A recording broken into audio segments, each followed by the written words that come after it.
আপনি কোনো চিন্তা করবেন না, আপনি এখন বিপদমুক্ত। আপনাকে উনি সময় মতো যদি নিয়ে না আসতো, আপনি হয়তো আর দুনিয়ার আলো দেখতে পেতেন না। প্রীতি আশ্চর্যান্বিত হয়ে বলল, আরে যে ছেলেটা আপনাকে কুলে করে হসপিটালে নিয়ে এসেছে, আমি তার কথা বলছি। প্রীতির তো কিছুই মাথায় ঢুকছে না। তবে তার এইটুকু খেয়াল আছে, কেউ একজন তাকে কোলে করে হসপিটালে নিয়ে এসেছে। সে গাড়ি ড্রাইভ করার সময় কন্ট্রোল হারিয়ে ফেলে, ফলে সে গাড়ি নিয়ে গাছের সাথে গিয়ে ধাক্কা খায়। আচ্ছা, আপনি বেডে শুয়ে রেস্ট নেন, আমি আসছি। ডক্টর আরিয়ান এটা বলে ক্যাবিন থেকে বের হয়ে যায়। প্রীতির তো কিছুই ভালো লাগছে না। এখন সে বাসায় যাবে কি করে? এমন সময় আকাশ কেবিনের দরজা খুলে ভিতরে প্রবেশ করলো। এই যে, আপনি কেমন আছেন এখন? দেখতেই তো পাচ্ছেন কেমন আছি, আবার প্রশ্ন করছেন কেন? আরে বাবা, আপনি রেগে যাচ্ছেন কেন? এমনি জিজ্ঞেস করবেন কেন? আর আপনি আমার কেবিনে কোন সাহসে প্রবেশ করেছেন?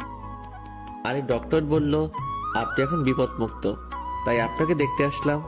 আর আমি সেই ছেলে যে আপনাকে হসপিটালে নিয়ে এসেছি। ও, ডক্টর তাহলে এত সময় আপনার কথাই বলছিল। আচ্ছা শোনেন, থ্যাংক ইউ আমাকে সঠিক সময়ে হসপিটালে নিয়ে আসার জন্য। আর শোনেন, আমার খুব ক্ষুধা পেয়েছে, কিছু খাবো আমি, আমাকে কিছু খেতে দিন। আচ্ছা ওয়েট, আমি এখনই ক্যান্টিন থেকে খাবার নিয়ে আসছি। অন্যদিকে প্রীতির বাবা মা তো টেনশনে শেষ। ওনাদের মেয়ে কোথায় গেল? সেই সকালে বের হয়েছে, এখনো বাড়ি ফিরছে না। প্রীতির আম্মু তো কেঁদে কেঁদে চোখ লাল বানিয়ে ফেলছে, বারবার বলছেন, এই প্রীতির আব্বু, আমার মেয়ে কোথায়? সে এখন আসছে না কেন? প্রীতির আব্বুও চুপ করে আছে, ওনার মাথায় যেন কিছুই ঢুকছে না। মেয়েটা তো এত সময় কখনো বাইরে থাকে না, কিন্তু আজ কি হয়েছে যে এখনো বাড়ি ফিরছে না? দুপুর পেরিয়ে বিকাল হতে চললো। না, এভাবে আর বসে থাকলে চলবে না। তিনি লোক লাগিয়ে দেয় প্রীতিকে খোঁজার জন্য। অন্যদিকে আকাশ কি নাস্তা নিয়ে যাব ওনার জন্য? মাথায় কিছু কাজ করছে না, পকেটেও টাকা নাই, আছে মাত্র 30 টাকা। এটা দিয়ে কি হবে? নিজেও তো না খেয়ে আছি। দূর, আমার যা হবে হোক, ওনার জন্য এই টাকা দিয়ে কিছু কিনে নিয়ে যাই। এই যে দোকানদার মামা, হ্যাঁ মামা বলেন। ছোট একটা পাউরুটির প্যাকেট আর 2টা কলা দিন। দোকানদার আকাশের কথা মতো এক প্যাকেট পাউরুটি আর 2টা কলা মিলিয়ে একটা প্যাকেট করে দেয়।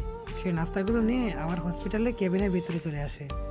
নাস্তার প্যাকেটটা প্রীতির দিকে এগিয়ে দিয়ে বললাম, এই যে নিন, এগুলো খেয়ে নিন। নাস্তার প্যাকেটটা খুলে তো প্রীতির মেজাজ খারাপ হয়ে যায়। রাগী স্বরে জিজ্ঞেস করে, এই যে এগুলো কি? কেন? পাউরুটি আর কলা। আই ছোট লোক, এগুলো কোনো খাবার? হ্যাঁ, তুই আমার জন্য এগুলো কি নিয়ে এসেছিস? এসব পাউরুটি আর কলা তো আমার বাসার পোষা কুকুরগুলোকেও খেতে দেয় না, আর তুই আমার জন্য এইসব নিয়ে এসেছিস? কথাটা বলে খাবারের প্যাকেটটা আকাশের মুখের উপর ছুঁড়ে মারে প্রীতি। তারপর আবার বলে, যা গিয়ে আমার জন্য ভালো কিছু নিয়ে আয়। আমার কাছে কোনো টাকা নেই। এই ছোট লোক, টাকা নাই কেন? না, ইচ্ছে করে খরচ করিস না। শোন, তোর টাকা আমি দিয়ে দিব, যা গিয়ে আমার জন্য ভালো কিছু নিয়ে আয়। সত্যি আমার কাছে কোনো টাকা নেই। এই কুকুরের বাচ্চা, তোর কত বড় সাহস, তুই আমার মুখের উপরে কথা বলিস? আমি এত কিছু শুনতে চাই না। তুই এখন আমার জন্য খাবার নিয়ে আসবি, সেটা যেখান থেকেই হোক। আমি জানি না, আমার খিদা পেয়েছে, আমি খাবার খাবো। যা এখন আমার চোখের সামনে থেকে। হুঁ। আকাশ কি করবে? কিছুই তো মাথায় কাজ করছে না। আসলে উপকার করতে, কিন্তু এখানে এসে সে উল্টো ফেসে গেছে। অপমানিত হতে হচ্ছে তাকে। তার কাছে আর একটা টাকা অবশিষ্ট বাকি নেই। কি করবে সে? পরে হঠাৎ মাথায় কাজ করছে, তার তো একটা ফোন আছে। সে কেবিন থেকে বের হয়ে ডাক্তারের কাছে যায়। ডাক্তারকে বলে, ডাক্তার সাহেব, আমার একটা ফোন আছে, সেটা আপনি রেখে দিন, আর আমায় কিছু টাকা দিন। আমার রোগীর খিদে পেয়েছে, ওনার জন্য খাবার নিয়ে যেতে হবে। পরে আপনাকে টাকা দিয়ে আমি আমার ফোনটা নিয়ে নেব। আল্লাহ, প্লিজ এভাবে বলবেন না। আপনার ফোন আপনার কাছে রেখে দিন, আর এই যে নিন টাকা। 1000 টাকার নোট ধরিয়ে দিয়ে এটা দিয়ে ওনাকে ভালো কিছু কিনে খাওয়ান। আকাশের শরম লাগছে ডক্টরের কাছ থেকে টাকা নিতে, কিন্তু কি করবে সে? সেও তো নিরুপায়। প্রীতি বলছি, ভালো কিছু খাবার নিয়ে যেতে হবে, না হলে আবার কথা শোনাবে তাকে। সে লজ্জা শরমে মাথা খেয়ে ডাক্তারের কাছ থেকে টাকা নিয়ে প্রীতির জন্য ভালো কিছু খাবার নিয়ে যায়। আর ভাগ্যিস ভালো, সরকারি হাসপাতাল বলে বেঁচে গেছে, না হয়তো বিলের টাকাও পরিশোধ করতে হতো। এই যে নিন আপনার ভালো খাবার। এই ছোট লোক, খাবারগুলো আমাকে দিচ্ছিস কেন? আমি কি নিজ হাতে খেতে পারবো নাকি? তাহলে তুই আমাকে খাইয়ে দিবি, আমি নিজ হাতে খেতে পারি না। কি বলবো, মাথার মধ্যে কিছুই যেন কাজ করছে না। কারণ যেই মেয়ে ছোট লোক বলে নিন্দা করছে, সেই মেয়ে বলছে খাইয়ে দিতে। ভাইরে, আজীব ক্যারেক্টার মেয়েদের, কখন কোন ভূত চাপে মাথার মধ্যে কিছুই বুঝে আসে না। ছোট লোক বলে আবার তার হাতে খেতেও চায়। বাদ দেয় সেসব কথা, হাতটা ধুয়ে প্রীতিকে খাইয়ে দিচ্ছি। প্রীতি একদম ছোট বাচ্চার মতো করে হেলে দুলে খাবার খাচ্ছে, আর ঠিক মতো খেতেও পারছে না, মুখের আশেপাশে ভরিয়ে ফেলেছে। ওর এই অবস্থা দেখে হাসবো না কাঁদবো বুঝতে পারছি না। আল্লাহ, একদম বাচ্চা মেয়ের মতো মন মানসিকতা ওনার মধ্যে। এই যে, আমি আর খাবো না, আমার পেট ভরে গেছে। আচ্ছা ঠিক আছে। প্রীতিকে খাইয়ে দিয়ে অবশিষ্ট কিছু খাবার বেঁচে গিয়েছে, সেগুলো নিজে খেয়ে নিলাম। কি করব, সেই সকাল থেকে তো নিজেও না খেয়ে আছি। পেটে আর বাধা মানছিল না, তাই প্রীতির ঝুটা খাবারগুলোই নিজে খেয়ে নিলাম। এই যে, আমি ঘুমাবো। হ্যাঁ ঘুমান। আপনাকে বারণ করেছে কে? আমি একা ঘুমাতে পারি না, আমার একা ঘুমাতে ভয় করে। আপনি আমার সাথে ঘুমাবেন? আল্লাহ, পাগল হয়ে যাব। খানিকক্ষণ পরপর মুখের বলি বদলাই। কিছুক্ষণ আপনি বলছে, আবার কিছুক্ষণ তুই। না, আমি এখন ঘুমাবো না, আপনি ঘুমান। আল্লাহ, আপনি এত রেগে যাচ্ছেন কেন? আচ্ছা ঘুমাচ্ছি, আপনি একটু ওয়েট করুন, আমি ফ্রেশ হয়ে এখনই আসছি। আচ্ছা যা, কিন্তু তাড়াতাড়ি আসবি, আমার একা থাকতে ভয় করে। আচ্ছা ঠিক আছে। তারপর ফ্রেশ হতে চলে গেলাম। ওয়াশরুমে গিয়ে ভাবছি এ কার পাল্লায় পড়লাম আমি। তবে একটা জিনিস ফিল করেছি, ওনাকে দেখলে মনের মধ্যে কেমন যেন একটা অনুভূতি কাজ করে। মনে হয় ওনার রূপের ঝলক আমার কলিজাকে পুরো ছিন্ন বিচ্ছিন্ন করে ফেলছে, এক দেখাতেই মনের মধ্যে জায়গা করে ফেলেছে। কিন্তু আফসোস, আমার মনের কথাগুলো মনেই থেকে যাবে। এসব ভাবতে ভাবতে ফ্রেশ হয়ে নিলাম। তারপর ক্যাবিনে গিয়ে দেখি প্রীতি অপেক্ষায় বসে আছে। আমি যাওয়ার সাথে সাথে তাকে টান দিয়ে ওরা একদম কাছে নিয়ে গেল। আমি তো অবাক, কি করছে কি প্রীতি?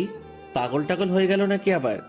এমনিতে তো ঝাটকা খেলাম, এরপর প্রীতি যা করলো তাতে তো আরো বড় শখ খেলাম। প্রীতি একদম ঝাপটে ধরে আমার বুকে মুখ গুজে দিয়ে শুয়ে পড়েছে।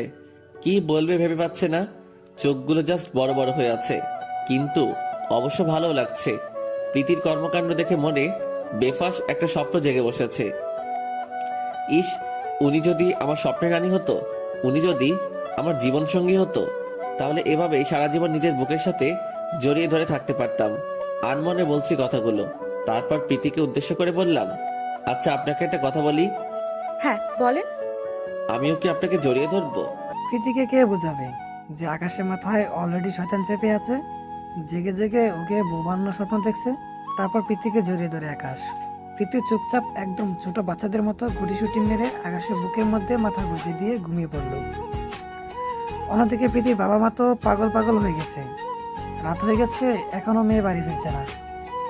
আবার খোঁজ নেওয়ার জন্য লোকও লাগিয়েছে, তাদেরও কোনো ফোন আসছে না। ভোরে আকাশে ঘুম ভেঙে যায়। সে ঘুম থেকে উঠে তো অবাক, মেয়েটা বিছানায় নেই। তার উপরে ফ্লোরটা পুরো রক্তে লাল হয়ে আছে। আকাশ মাথা চুলকাতে চুলকাতে বলল, মাথায় তো কিছুই কাজ করছে না, ফ্লোরে রক্ত কেন? তার উপরে মেয়েটা কোথায় গেল? বেড থেকে নেমে যেই না ফ্লোরে পা ফেললো, এমন সময় কারো হাতের উপরে পাড়া পড়লো। থতমত খেয়ে গেলাম, নিজেকে নিজে প্রশ্ন করলাম, কার হাতের উপরে পাড়া দিয়েছি আমি? নজরটা নিচে ঘোরাতেই দেখলাম প্রীতি ফ্লোরের উপরে পড়ে আছে, শরীরটা বেডের ভিতরে সাইডে, আর হাতটা বাহিরে বেরিয়ে আছে। মাথায় যেখানে আঘাত পেয়েছিল, প্রীতির সেখানে থেকে রক্ত বের হচ্ছে, আর সেই রক্তই পুরো ফ্লোর গড়িয়েছে। আল্লাহ, এখন কি করব আমি? মেয়েটা কখন বেড থেকে পড়ে গেল? সে তো আমায় জড়িয়ে ধরে ঘুমিয়েছে। এই যে শুনছেন, কোনো সারা শব্দ নেই, তাই আবার ডাক দিলাম, কিন্তু তাও সাড়া পেলাম না। এবার আমি শিওর যে মেয়েটা জ্ঞান হারিয়ে ফেলেছে। মেয়েটাকে বেডের উপরে শুইয়ে দিয়ে আমি দৌড়ে ডক্টর আরিয়ানের কেবিনে চলে যাই।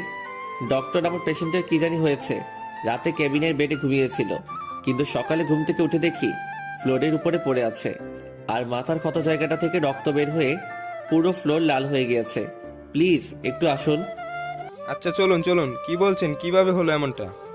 এমনিতে মাথায় আঘাত পেয়েছে, তার উপরে যদি আবার প্রেশার পড়ে সেটার উপরে, তাহলে রোগীর বড় ধরনের ক্ষতি হয়ে যাবে। ডক্টর প্লিজ এভাবে বলবেন না, আপনি একটু দেখুন। ডক্টর আরিয়ান কেবিনে গিয়ে মেয়েটার কি হয়েছে সেটা দেখছে। আকাশ সাথেই দাঁড়িয়ে আছে, টেনশনে তার মাথা কাজ করছে না। তারপর ডাক্তার আরিয়ান বলল, দেখেন, যেটা ভয় পেয়েছিলাম সেটাই হয়েছে, উনি মাথায় আবার আঘাত পেয়েছে।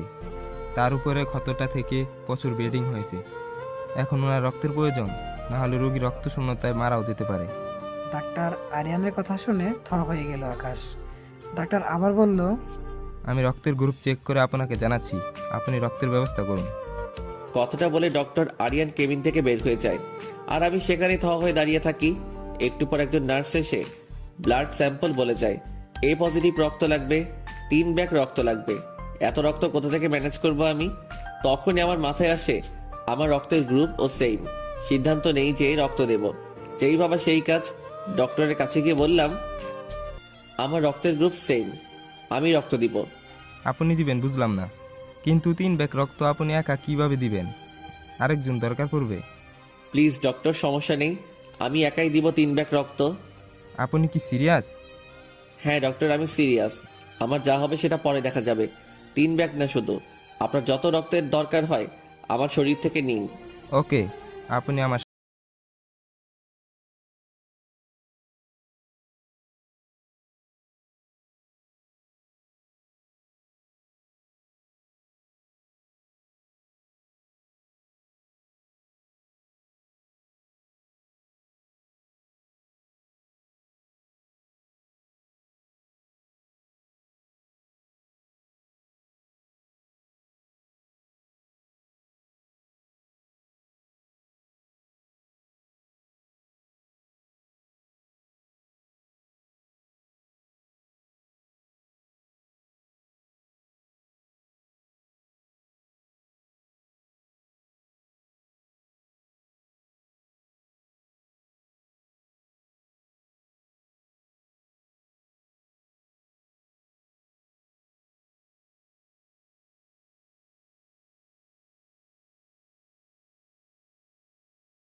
কে বলছে?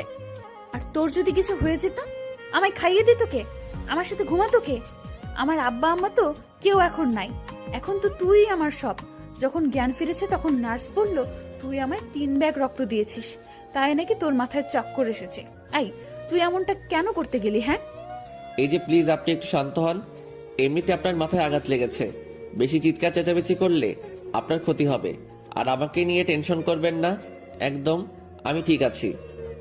আচ্ছা ঠিক আছে, আর চেঁচাবো না, কিন্তু আচ্ছা ওয়েট, আমি বাহির থেকে খাবার নিয়ে আসছি। উঠে ফ্রেশ হয়ে নিলাম, পরে হসপিটালের ক্যান্টিন থেকে কিছু খাবার নিয়ে ক্যাবিনে ফিরে আসলাম। আর মনে মনে ডক্টরকে থ্যাঙ্কস জানালাম। ভাগ্যিস তিনি আমাকে কিছু টাকা দিয়েছিলেন, না হলে কি যে করতে হতো আল্লাহ জানেন। কেবিনে ফিরে গিয়ে সে প্রীতিকে খাইয়ে দিলাম, তারপর নিজেও খেয়ে নিলাম। এইভাবে আরো 3 দিন হসপিটালে ছিলাম আমরা। মেয়েটার সমস্ত দেখাশোনা আমাকে একা করতে হচ্ছে, কোনো কমতি রাখিনি। এই 3 দিন রাতের বেলায় মেয়েটা আমাকে জড়িয়ে ধরেই ঘুমিয়েছে। আজ রিলিজ করে দিয়েছে ডক্টর, তাই প্রীতিকে তার আপন বাসস্থানে পৌঁছে দিয়ে আসবো। কিন্তু মনটা যেন মানছেই না। এই কয়েকটা দিন আমার কাছে কয়েক হাজার বছর লেগেছে। এই 3টা দিনের সমস্ত স্মৃতি আমার মনের মধ্যে একদম গেঁথে গিয়েছে। ভালোবেসে ফেলেছি প্রীতিকে এই কয়েকটা দিনে, কিন্তু বলার সাহস করতে পারছি না। আর তাছাড়া আজ সে চলে যাবে, আর কখনো হয়তো তাকে দেখতে পাবো না। সারা জীবন প্রীতিকে ঘিরে ভালোবাসা নামক অনুভূতিটা নিয়ে বেঁচে থাকতে হবে। এসব ভাবছি আর চোখের কোণ বেয়ে জল গড়িয়ে পড়ছে। এই যে কোথায় আপনি? আমায় কখন থেকে দাঁড় করিয়ে রেখেছেন? আমায় কখন দিয়ে আসবেন আমার বাড়িতে? চোখটা মুছে নিলাম যাতে করে চোখের জলগুলো না দেখতে পাই প্রীতি। তারপর বললাম, এই তো এখনই চলুন। তারপর মেয়েটাকে নিয়ে রওনা দিলাম ওর বাড়ির উদ্দেশ্যে। আচ্ছা, একটা কথা বলবো আপনাকে। হ্যাঁ অবশ্যই। আপনি না অনেক ভালো একটা মানুষ। আপনার মতো মানুষের তুলনা হয় না। কত পাগলামো করেছে আপনার সাথে, কিন্তু আপনি কিছুই বলেননি। নিজের হাতে খাইয়ে দিয়েছেন, রাতে আপনাকে নিয়ে ঘুমিয়েছি। এগুলো সারা জীবন আমার মনে থাকবে। আর আমায় ক্ষমা করে দিবেন, অনেক সময় রেগে গিয়ে তুই তুকারি করেছি। আরে না, কি বলছেন এসব? আপনার উপরে কোনো রাগ নেই আমার। একটা মানুষের উপকার করতে পেরেছি, এটাই আমি খুশি। আর আমারও আপনাকে ঘিরে সমস্ত স্মৃতিগুলো সারা জীবন মনে থাকবে। মেয়েটা আকাশের কথা শুনে তার মুখের দিকে তাকিয়ে আছে। তা দেখে আকাশ আনমনে বলল, ধুর, বেফাস এটা কি বলে ফেললাম। আচ্ছা, আপনার নামটাই তো জানা হলো না। আমার নাম প্রীতি, আপনার? আমার নাম আকাশ। দুজনে কথা বলতে বলতে গন্তব্যে চলে আসে। ভিতর থেকে বারবার কলিজাটা খালি মোচড় দিচ্ছে আকাশের। আর হয়তো মেয়েটাকে দেখতে পাবে না। গাড়ির আওয়াজ শুনতে পেয়ে অনেকগুলো মানুষ বাসার ভিতর থেকে বেরিয়ে আসলো। প্রীতিকে দেখতে পেয়ে সবাই তো মহা খুশি। একজন এসে প্রীতিকে জড়িয়ে ধরে বলল, মা আমার, কোথায় চলে গিয়েছিলে আমাদের ছেড়ে তুই? এই ছেলেটাকে আর তোর মাথায় ব্যান্ডেজ কেন? আমি বুঝতে পেরেছি, এই ছেলেটা হয়তো এতদিন তোকে জিম্মি করে রেখেছে। দাঁড়া, ওর ব্যবস্থা করছি। এই, তোরা দাঁড়িয়ে কি দেখছিস? বেটাটাকে মেরে আদমারা করে রাস্তায় ফেলে রেখে আয়। আর প্রীতির আম্মু, তুমি মেয়েকে নিয়ে ঘরে যাও। আবু প্লিজ, তুমি ভুল বুঝছো। ও তেমন কিছুই করেনি। এই, তুই আমাকে শিখাতে আসিস না। আমি জানি এই ছেলেটা তোর সাথে কিছু করেছে। লোকগুলো আকাশকে ওড়াধরা মারতে আরম্ভ করে। আকাশকে মারতে মারতে মাটিতে ফেলে দিয়েছে। মুখ দিয়ে অনবরত রক্ত বের হতে শুরু করেছে।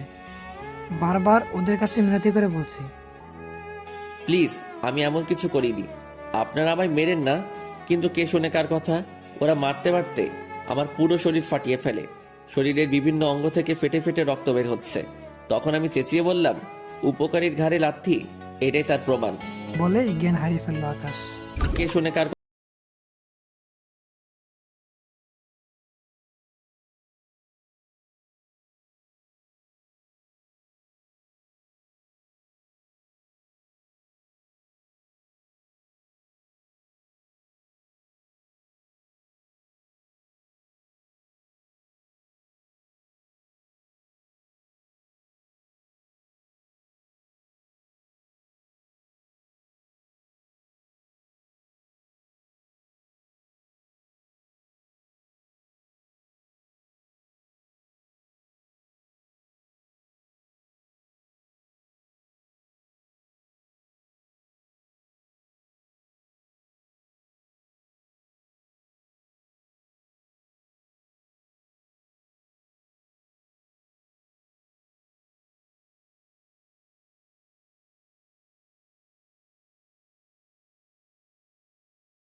গাড়ি করে আসছি। তোমরা যাও অন্য গাড়ি করে, আমি আকাশের সাথেই যাব। করিম আঙ্কেল, আপনি প্লিজ তাড়াতাড়ি আকাশকে হসপিটালে নিয়ে যাওয়ার ব্যবস্থা করুন। মামুনি, তুমি একদম চিন্তা করো না, আমি এখনই গাড়ি বের করছি। তারপর আকাশকে ধরাধরি করে হসপিটালে নিয়ে যাওয়া হয়। আকাশের মাথা ফেটে রক্ত পড়ছিল। এটা দেখে প্রীতি সে কি কান্না! পুরো পথে সে কান্না করেছে। হসপিটালে পৌঁছানো অবধি আকাশের মাথাটা প্রীতির কোলের উপরে নিয়েই রেখেছিল। 1 মিনিটের জন্য কোল থেকে মাথাটা মাটিতে রাখেনি। প্রীতির ভিতরটা মোচড় দিয়ে ব্যথা করছে। তার মনে হচ্ছে আকাশ তার খুব কাছের মানুষ। তার কিছু হয়ে গেলে প্রীতিও বাঁচবে না। খুব কষ্ট হচ্ছে তার। দুদিন পর আকাশে জ্ঞান ফিরে আসে। জ্ঞান ফেরার পর সে অনুভব করে তার মাথায় প্রচণ্ড রকমের ব্যথা করছে। সে বিছানা থেকে ওঠার চেষ্টা করছে, কিন্তু উঠতে পারছে না। সারা শরীর ব্যথা করছে। ব্যথাটা যেন তার পুরো শরীরকে কাবু করে নিয়েছে। তাও জোর খাটিয়ে ওঠার চেষ্টা করে, কিন্তু সে শরীরের ভার সামলাতে না পেরে বেড থেকে পড়ে যায়। তবে তাজ্জব করা বিষয় হচ্ছে সে মাটিতে পড়েনি। কেউ একজন তাকে মাটিতে পড়ার আগে ধরে ফেলেছে। সে ঘাড় ঘুরে দেখে প্রীতি। প্রীতি তো চোখ লাল করে আছে আকাশের দিকে। মনে হচ্ছে এখনই চোখ দিয়ে গিলে খেয়ে ফেলবে।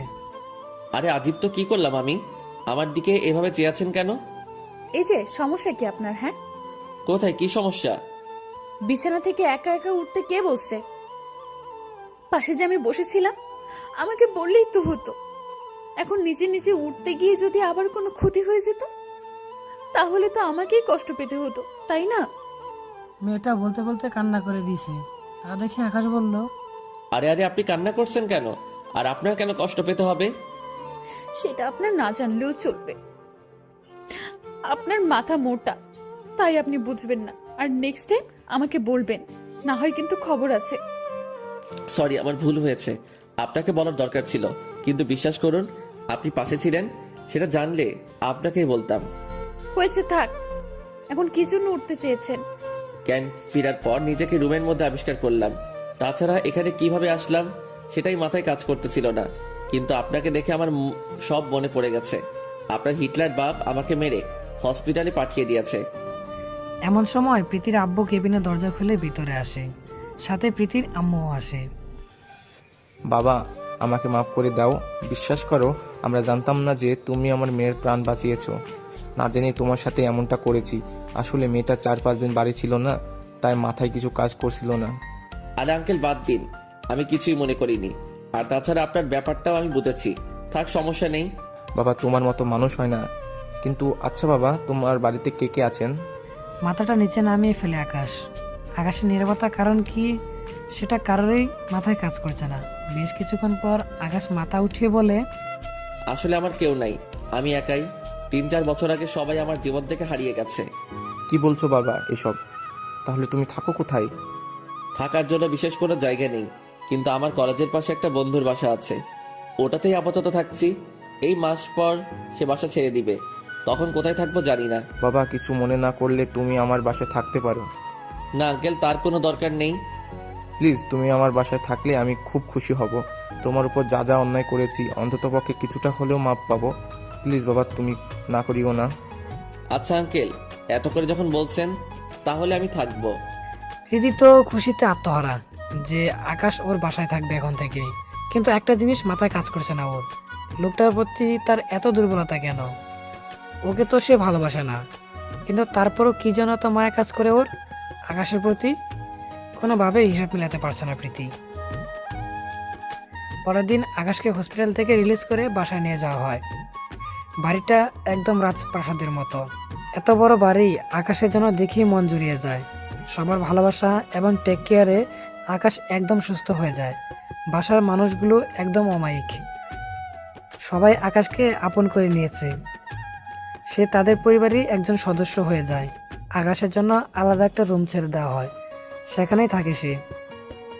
কিন্তু সবকিছুর ভিড়ে প্রীতির বাবার মাথায় অন্য কিছু কাজ করছিল। আকাশের চলাফেরা আর কার্যকলাপ দেখে তিনি আকাশের উপর ফিদা হয়ে যায়। তিনি এমন একজন মানুষই তার মেয়ের জন্য খুঁজেছিলেন। মনে হয় তিনি পেয়ে গেছেন। আকাশ নিজের রুমের মধ্যে শুয়ে আছে আর মনে মনে ভাবছে, আল্লাহ, আমার অতীত যদি আবার সামনে চলে আসে। তার মনে একটাই ভয়, সে কে সেটা যদি মানুষ জেনে যায় তাহলে প্রীতির বাবাও হয়তো তাদের বাসা থেকে বের করে দেবে। সেই ভয়ঙ্কর অতীতের কারণে সে তার মা বাবা এবং ছোট বোনকে হারিয়েছে। এখনও হাতের দিকে তাকালে মনে হয় হাত দুটো রক্তে লাল হয়ে আছে। এখনও তার চোখে ভেসে ওঠে আপন মানুষের মৃত লাশের ছবি। তবে সে সবকিছু বেড়ে বেঁচে থাকার উৎস পেয়ে গেছে। সেই উৎসরা হলো প্রীতি। প্রীতিকে দেখলেই তার দুনিয়াদারি যেন থেমে যায়, ভুলে যায় সে তার পিছনে ফেলে আসা অতীত। এমন সময় ভাবনার ছেদ কাটিয়ে প্রীতির বাবা রুমে আসেন। আকাশ, তোর সাথে কিছু কথা ছিল। হ্যাঁ আঙ্কেল, বলেন। বাবা তুমি কিছু মনে করো না প্লিজ। আমি চাচ্ছিলাম যে প্রীতির সাথে তোমার বিয়ে দিতে। তোমার আচরণে আমি মুগ্ধ। আঙ্কেল কি বলছেন? আমার নিজেরই ঠিক ঠিকানা নাই, অন্যের বাড়িতে আশ্রয় আছি, তার উপরে বিয়ে, তাও আবার আপনার মেয়ের সাথে। আঙ্কেল এটা যদি প্রীতির কানে যায়, তাহলে প্রীতি আর কোনোদিন আমার মুখ পর্যন্ত দেখবে না, আর আমিও ওকে বিয়ে করতে পারবো না। আর তাছাড়া আমি বিয়ে করলেও ওকে খাওয়াবো কি? বাবা প্লিজ এভাবে না করো না। আমার মেয়েটাকে আমি কার হাতে তুলে দেবো বলো? ভরসাযোগ্য একটা ছেলেও চোখের সামনে দেখছি না তুমি ছাড়া। তোমার কাছে মিনতি করছি, তুমি প্রীতিকে বিয়ে করে নাও। আর তোমাকে ওকে খাওয়ানোর চিন্তা করতে হবে না। আঙ্কেল প্লিজ এভাবে বলবেন না।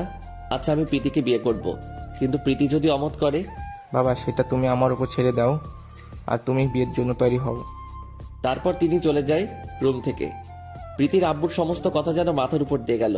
তবে ভীষণ খুশি লাগছে যে প্রীতি আমার হবে, কিন্তু ঝামেলা একটাই, প্রীতি যদি আমাকে ভুল বুঝে। দূর, এত কিছু ভাবছি কেন? আমি তো নিজ থেকে বলিনি, ওর বাবাই আমাকে অফার করেছে।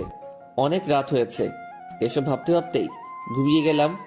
সকালবেলা ঘুম থেকে উঠে নিচে গিয়ে দেখি ডেকোরেশনের লোক ফুল দিয়ে পুরো বাড়িটা সাজাচ্ছে। কিছুই তো মাথায় ঢুকছে না, বাড়িতে কি কোনো অনুষ্ঠান হবে নাকি?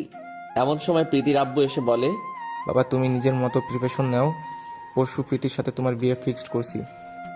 ওনার কথা শুনে জাস্ট চোখ দুইটা কপালে উঠে গেল। আল্লাহ কি বলছে এইসব?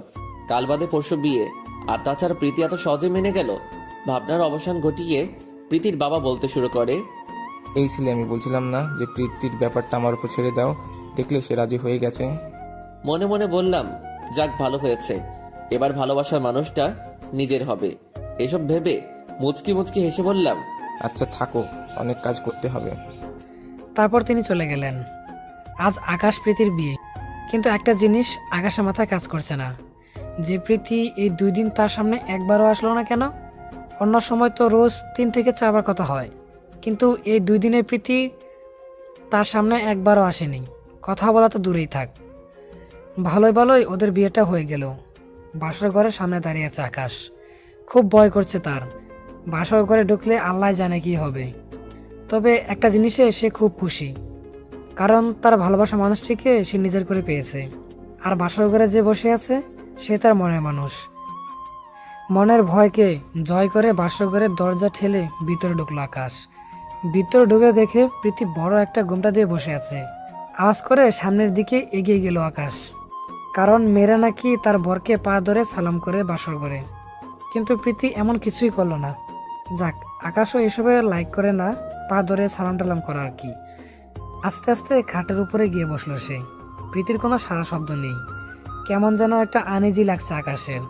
তার উপরে মেয়েটাও কথা বলছে না, নীরবতা ভেঙে নিজেই বলল, প্রীতি ঘোমটাটা সরাও। তারপর রেসপন্স নাই, তাই নিজের হাত দিয়েই ওর মুখ থেকে ঘোমটাটা সরিয়ে দিল। ঘোমটাটা সরিয়ে যা দেখলো তাতে তো ওর চোখ কপালে উঠে গেছে। প্রীতির চোখগুলো আগুনের মতো লাল বর্ণ ধারণ করে আছে। প্রীতিকে দেখে আর বুঝতে বাকি রইল না যে মেয়েটা অনেক কেঁদেছে। কিন্তু কেন, সেটা দেখে আমি বললাম, এই প্রীতি কি হয়েছে তোমার? তোমার চোখ মুখ এমন ফোলা দেখাচ্ছে কেন? নিশ্চয়ই তুমি কেঁদেছো, দেখি কি হয়েছে আমাকে বলো। প্রীতি ঠাস করে একটা থাপ্পড় বসিয়ে দেয় আকাশের গালে। আই ছোট লোকের বাচ্চা, তুই কোন সাহসে আমার গায়ে স্পর্শ করেছিস? তোকে সাহস কে দিয়েছে? আকাশ তাজ্জব হয়ে গেল প্রীতির আচরণ দেখে।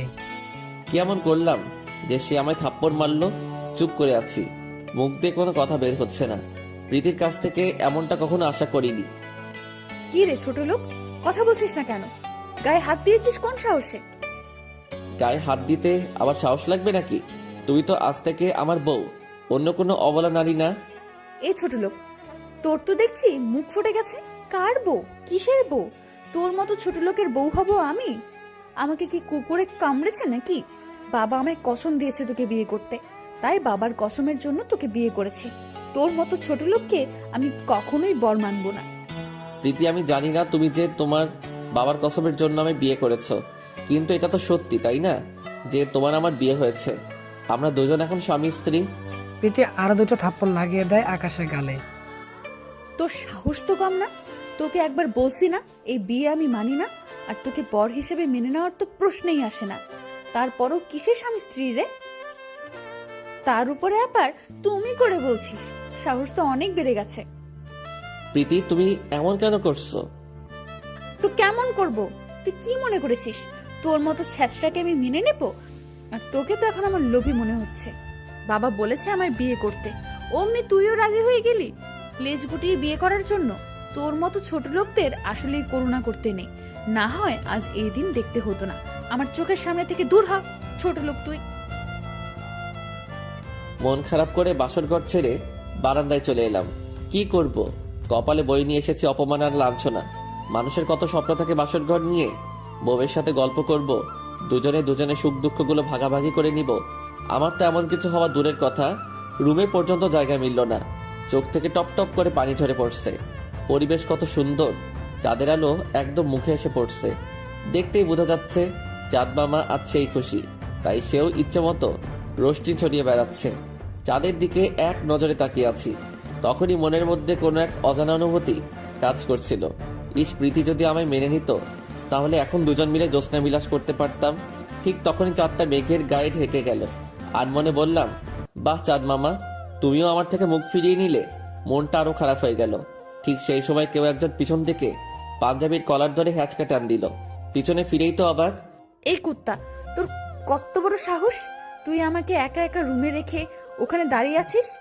তুমিই তো বললে তোমার চোখের থেকে দূর হয়ে যেতে। হ্যাঁ বলেছি, কিন্তু তুই জানিস না যে আমার একা একা থাকতে ভয় লাগে। এটা বলে প্রীতি কলার ধরে টানতে টানতে রুমের মধ্যে নিয়ে গেল আমাকে। মনে মনে ভাবছি, কি করছে কি মেয়েটা, ও আমার কলার ধরে এভাবে টেনে নিয়ে যাচ্ছে কেন? তারপর প্রীতি আমাকে রুমের মধ্যে নিয়ে গিয়ে ধাক্কা দিয়ে খাটের উপরে ফেলে দেয়, আর সেও তার গায়ের উপরে ঝাঁপিয়ে পড়ে। একদম আমার বুকের মধ্যখানে মাথা রেখে শক্ত করে জড়িয়ে ধরে। ওর এমন কর্মকাণ্ড দেখে তো চোখগুলো কপালে উঠে গেছে আমার। যেই মেয়ে তাকে স্বামী হিসেবেই মানে না, সে আবার তাকে এভাবে জড়িয়ে ধরে আছে কেন? এই কি করছেন আপনি? কেন, কি করছি চোখে দেখিস না? হ্যাঁ, কিন্তু হঠাৎ এভাবে জড়িয়ে ধরলেন। আমার অনেক ঘুম পেয়েছে, আর তুই তো জানিস যে আমার একা একা ঘুমাতে ভয় করে। তা বুঝলাম, আমার পাশে রাখলেই তো পারতেন, কিন্তু এভাবে জড়িয়ে ধরলেন। এই, তুই তো পক পক কেন করছিস রে? জড়িয়ে ধরেছি দেখি কি তোর জাত গেছে নাকি? আমার কারণে আমি তোকে জড়িয়ে ধরেছি। তুই তো ছোট লোক, আর তোর মন মানসিকতা আর কতই ভালো হবে। রাতের বেলায় এসে আমার সাথে উল্টাপাল্টা কখন কি করে বসবি তার কোনো ঠিক ঠিকানা নাই। তাই এক কাজে দুই কাজ ছেড়ে ফেললাম। তোকে সারা রাত এভাবে জড়িয়ে ধরে ঘুমাবো, তাহলে তুই আর আমার সাথে খারাপ কিছু করতে পারবি না। বিশ্বাস করেন রাসেল ভাই, প্রীতির কথা শুনে মনে হচ্ছিল এখনই মাটি ফেটে ভিতরে ঢুকে যাই। এটা কি মেয়ে নাকি অন্য কিছু আল্লাহ জানে। একদম পুরো তার ছিঁড়া। আমাকে শক্ত করে জড়িয়ে ধরেছে খালি এই জন্য আমি যাতে তার সাথে খারাপ কিছু করতে না পারি। কতটা বুদ্ধিমান হলে মানুষ এমনটা বলতে পারে। তবে সবকিছুর ভিড়ে মেয়েটার একটা জিনিস আমার খুবই পছন্দ, ওর বাচ্চামি স্বভাবগুলো। ওর বাচ্চা বাচ্চা কথাগুলো শুনলে ইচ্ছে করে চুমু দিয়ে কপালটা লাল করে দেই। মেয়েটা বুকের মধ্যে মাথা রেখে কখন যে ঘুমিয়ে গেছে বলতেই পারি না। ইস, কি মায়াবী লাগছে চেহারাটা, একদম বুকের সাথে লেপটে লেগে আছে ওর ঠোঁট জোড়াগুলো। ওর ঘুমন্ত চেহারাটা দেখে ইচ্ছে করছে ওর কপালে কয়েকটা ভালোবাসার পরশ এঁকে দিতে। কিন্তু ওর যে মেজাজ, একবার যদি জানতে পারে আমি ঘুমন্ত অবস্থায় ওকে চুমু দিয়েছি, আমাকে জমের কাছে পাঠিয়ে দেবে। কিন্তু মন যে বাধা মানছে না, ওর ঘুমন্ত চেহারাটা বারবার আমাকে যে ওর কাছে টানছে। ধুর, এত ভেবে লাভ নেই, যা হবে পরে দেখা যাবে, আগে চুমু দিয়ে নেই। যেই ভাবা সেই কাজ। প্রীতির কপালে কয়েকটা চুমু। এই, তুই এখনো চুমু দিচ্ছিস না কেন? না কামড়ে দিব তোর বুকের মধ্যে? আমি ভয় পেয়ে বললাম, না না, দিচ্ছি, প্লিজ কামড়ে দিও না। প্রীতি আবার বলল, তাহলে ঠোঁটে চুমু খা আমার। আস্তে আস্তে প্রীতির ঠোঁটের দিকে অগ্রসর হতে থাকি। এক পর্যায়ে প্রীতির উষ্ণ ঠোঁট জোড়া নিজের দখলে করে নেই। আমার ভিতরে খুশিতে ফেটে যাচ্ছে। যাক, কামড় খেয়ে আমার রুহু তো যায় যায় অবস্থা।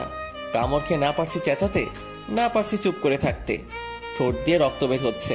শেষমেশ আর সহ্য করতে না পেরে আওয়াজ করে চেঁচিয়ে উঠলাম। আওয়াজ শুনে প্রীতি ঘুম থেকে উঠে যায়। প্রীতির ঘুম থেকে উঠে দেখে, আল্লাহ, এখন তো আমি শেষ। ডাইনির ঘুম তো ভেঙে গেছে। উঠলাম। আওয়াজ শুনে প্রীতি ঘুম থেকে উঠে যায়। প্রীতির ঘুম থেকে উঠে দেখে, আল্লাহ, এখন তো আমি শেষ। ডাইনির ঘুম তো ভেঙে গেছে। প্রীতি রাগান্বিত লোক নিয়ে আকাশের দিকে তাকিয়ে আছে। এই তুই কি করলি আমার সাথে? আর তোর ঠোঁট দিয়ে কেন রক্ত বের হচ্ছে? কই কি করেছি? কিচ্ছু কইনি তো। মনে মনে বললাম নিজে কামড়ে রক্ত বের করে দিয়েছে, এখন আবার জিজ্ঞেস করছে রক্ত কেন বের হচ্ছে। না, কিছু তো একটা হয়েছে। আর আমি ঘুমের ঘোরে নরম জাতীয় কিছু একটাতে কামড় দিয়েছি, তার উপরে তোর ঠোঁট কেটে রক্ত বের হচ্ছে। এবার আমার কাছে ক্লিয়ার কি হয়েছে। তুই আমার সাথে খারাপ কিছু করতে চেয়েছিলি। চুপ করে আছি। আল্লাহ কি বলবো এখন? ধরা খেয়ে গেলাম। এবার তো আমার অবস্থা 12টা বাজিয়ে দিবে। কি রে, কথা বলছিস না কেন? তোর নীরবতাই আমাকে জানিয়ে দিচ্ছে তুই এমন ধারা কিছু করতে চেয়েছিলি। ছি, তুই এতটা খারাপ? তোর মতো মানুষের সাথে বাবা আমায় কি করে বিয়ে দিল? মনে মনে ভেবেছিলাম তোর মধ্যে হয়তো কিছুটা ভালো গুণ আছে, কিন্তু না, তুই একটা জানোয়ার, নরপশুর চাইতেও খারাপ তুই। বলে থাপ্পড় বসিয়ে দিল। এমনিতে ঠোঁট কাটা, তার উপরে থাপ্পড় মেরেছে। রুহুটা যেন মনে হচ্ছে এখনই বের হয়ে যাবে। তবে সত্যিটাই তো বলেছে। আমি ওর গালে কিস করতে চেয়েছিলাম। দাঁড়া, তোর ব্যবস্থা করছি। বলেই বুকের মধ্যে সজোরে একটা খামচি বসিয়ে দিল। আমার সাথে উল্টাপাল্টা করা, হ্যাঁ? এবার কেমন লাগে ছ্যাচটা ছোট লোক কোথাকার? বুকটা লাল হয়ে গেছে খামচির কারণে। চুপ করে মাথাটা নিচের দিকে নামিয়ে রেখেছি। আর কি বলবো, দোষটা তো আমার। এরপর আর যদি কখনো এমন উল্টাপাল্টা চিন্তা মাথায় আসে, তাহলে তোর চোখ দুইটা আমি টেনে বের করে নিয়ে আসব। মনে রাখিস কথাটা। আর এখন সর, ঘুমাবো আমি। এটা বলেই আবার জড়িয়ে ধরে বুকের মধ্যে মুখ গুজে দেয়। মেয়েটার এমন কর্মকাণ্ড দেখে কি বলবো ভেবে পাচ্ছি না। এখনই কথা শোনালো, এখনই আবার বুকের মধ্যে মুখ গুজে দিয়ে ঘুমাচ্ছে। কিন্তু একটা জিনিস ভেবে মনটা খারাপ হয়ে আছে। বারবার খালি ভুল বুঝে যাচ্ছে আমাকে। তবে সে তো আমার বউ, একটু না হয় চুমু খেতে চেয়েছি, তাই বলে এভাবে বুকের মধ্যে আঁচড় বসিয়ে দিবে? থাক, বাদ দিলাম। সবটাই আমার কপালে লেখা ছিল। এসব নিয়ে ভাবছি, তখনই প্রীতি বলে উঠল, এই, তোর বুকটা তো অনেক লাল হয়ে গেছে রে। বাহ, অনেক সুন্দর কথা। নখ দিয়ে আঁচড় দিয়ে বলছে লাল হয়ে গিয়েছে। কিছুই বললাম না, চুপ করে আছি। সরি রে, তোকে খুব কষ্ট দিয়ে ফেলেছি। আসলে আমার হুঁশ ঠিক ছিল না। আমার মাথায় কখন যে কোন ভূত চেপে বসে নিজেও বলতে পারি না। এই, তোর অনেক ব্যথা করছে তাই না? আরে না, ব্যথা করছে না। এই, তুই তো অনেক মিথ্যা কথা বলিস। আমি জানি তোর অনেক ব্যথা করছে, একদম আগুনের মতো লাল হয়ে আছে জায়গাটা, আর তুই বলছিস ব্যথা করছে না। বলে আর কি হবে? কষ্ট পেলে তো আমার হচ্ছে, তোমার তো কিছু না। আমারও হচ্ছে রে। যদিও তোকে মেনে নিতে পারিনি, তবুও তোকে এইভাবে কষ্ট দেওয়া আমার উচিত হয়নি। দাঁড়া, আমি আদর করে দিচ্ছি। বলে আকাশের ক্ষত জায়গাটাতে তার উৎস ঠোঁটের জোড়া দিয়ে অনেকগুলো চুমু দিয়ে বসে। মেয়েটার কর্মকাণ্ড দেখে আমি তো অবাক। এই এই এই, আপনার মাথা কি নষ্ট হয়ে গেছে? আপনি কি করছেন? আপনার হুঁশ ঠিক আছে তো? হ্যাঁ, আমার হুঁশ ঠিক আছে। আমার তো মনে হচ্ছে না। আপনি তো আমাকে স্বামী হিসেবে মানেনি না, তাহলে চুমু খেলেন যে? এই, তুই চুপ থাক একদম। তোর এত কিছু শুনতে হবে না। তুই কে সেটা আমি ভালো করেই জানি। বিয়ে যেহেতু হয়েছে, তাহলে তুই আমার স্বামী। আর চুপচাপ থাকো প্লিজ, আমি ঘুমাবো। আচ্ছা, ঘুমান। প্রীতি আমার বুকের মধ্যে মুখটা গুজে দিয়ে বাচ্চাদের মতন করে ঘুমিয়ে আছে। কিন্তু একটা জিনিস ভাবতেই মনটা খুশিতে লাফিয়ে উঠছে, যে মেয়েটা আমাকে না মানলেও সে এই বিয়েটাকে মেনে নিয়েছে। যাক, এইটুকুতেই খুশি আমি। আমার আর কিছু চাই না। এসব ভাবতে ভাবতে কখন যে ঘুমের রাজ্যে হারিয়ে গেছি নিজেও জানি না। সকালবেলা ঘুম ভাঙে কারোর ডাকে। মিটমিট করে চোখটা খুলে দেখি প্রীতি বিছানা ছেড়ে উঠতে বলছে। প্রীতি অনেকটা সময় হয়েছে ঘুম থেকে উঠেছে। সে প্রীতিকে দেখে বড় ধরনের একটা শখ খায়। প্রীতি নীল কালার একটা শাড়ি পরেছে, সাথে ম্যাচিং করে কাচের চুড়ি, আর চুলগুলো গাড়ের এক সাইডে মেলে রেখেছে, যার থেকে চুয়ে চুয়ে পানি পড়ছে। তার মানে মেয়েটা সকাল সকাল গোসল করেছে। এটা দেখেই কোনো এক নেশা রাজ্যে হারিয়ে যায়। এক টান দিয়ে বুকের মধ্যে নিয়ে নিলাম প্রীতিকে। বুকের মধ্যে নিয়ে শক্ত করে জড়িয়ে ধরলাম নিজের বাহু ডোরে। মেয়েটা হাত পা ছোটাছুটি করছে ওকে ছেড়ে দিতে, কিন্তু না, আমি তো ছাড়বো না। আমার তো নেশা লেগে গেছে প্রীতিকে এই অবস্থায় দেখে। ওকে ঘুরিয়ে খাটের উপরে রেখে হাত দুইটা শক্ত করে চেপে ধরলাম। যেন নড়াচড়া করতে না পারে। যদিও সে মেয়ে মানুষ, শক্ত করে চেপে ধরার প্রয়োজন নেই, কারণ আমার শক্তির সাথে পেরে উঠবে না। তাও রিক্সা নিলাম না। প্রীতি চোখগুলো লাল বর্ণের করে আমার দিকে চেয়ে আছে। মনে হচ্ছে এখনই চোখের মাধ্যমে গিলে খেয়ে ফেলবে। ধুর, এত কিছু দেখে লাভ নাই। আমার বউ, আমি যা ইচ্ছা তাই করব আমার বউয়ের সাথে। এতে কার কি? প্রীতির গা থেকে মাতাল করা একটা ইসমাইল নাকে ভেসে আসছে। এটার পর তো আরো পাগল হয়ে গেলাম। এবার আমায় আর আটকায় কে? প্রীতির ঠোঁটের উপরে নিজের ঠোঁট জোড়াকে বসিয়ে দিলাম। মেয়েটা গোঙাচ্ছে আর হাত পা ছোটাছুটি করছে ওকে ছেড়ে দেওয়ার জন্য, কিন্তু কে ছাড়বে? মন না ভরা পর্যন্ত তো ওকে আর ছাড়বো না। পাক্কা 10 মিনিট পর প্রীতিকে ছেড়ে দিলাম।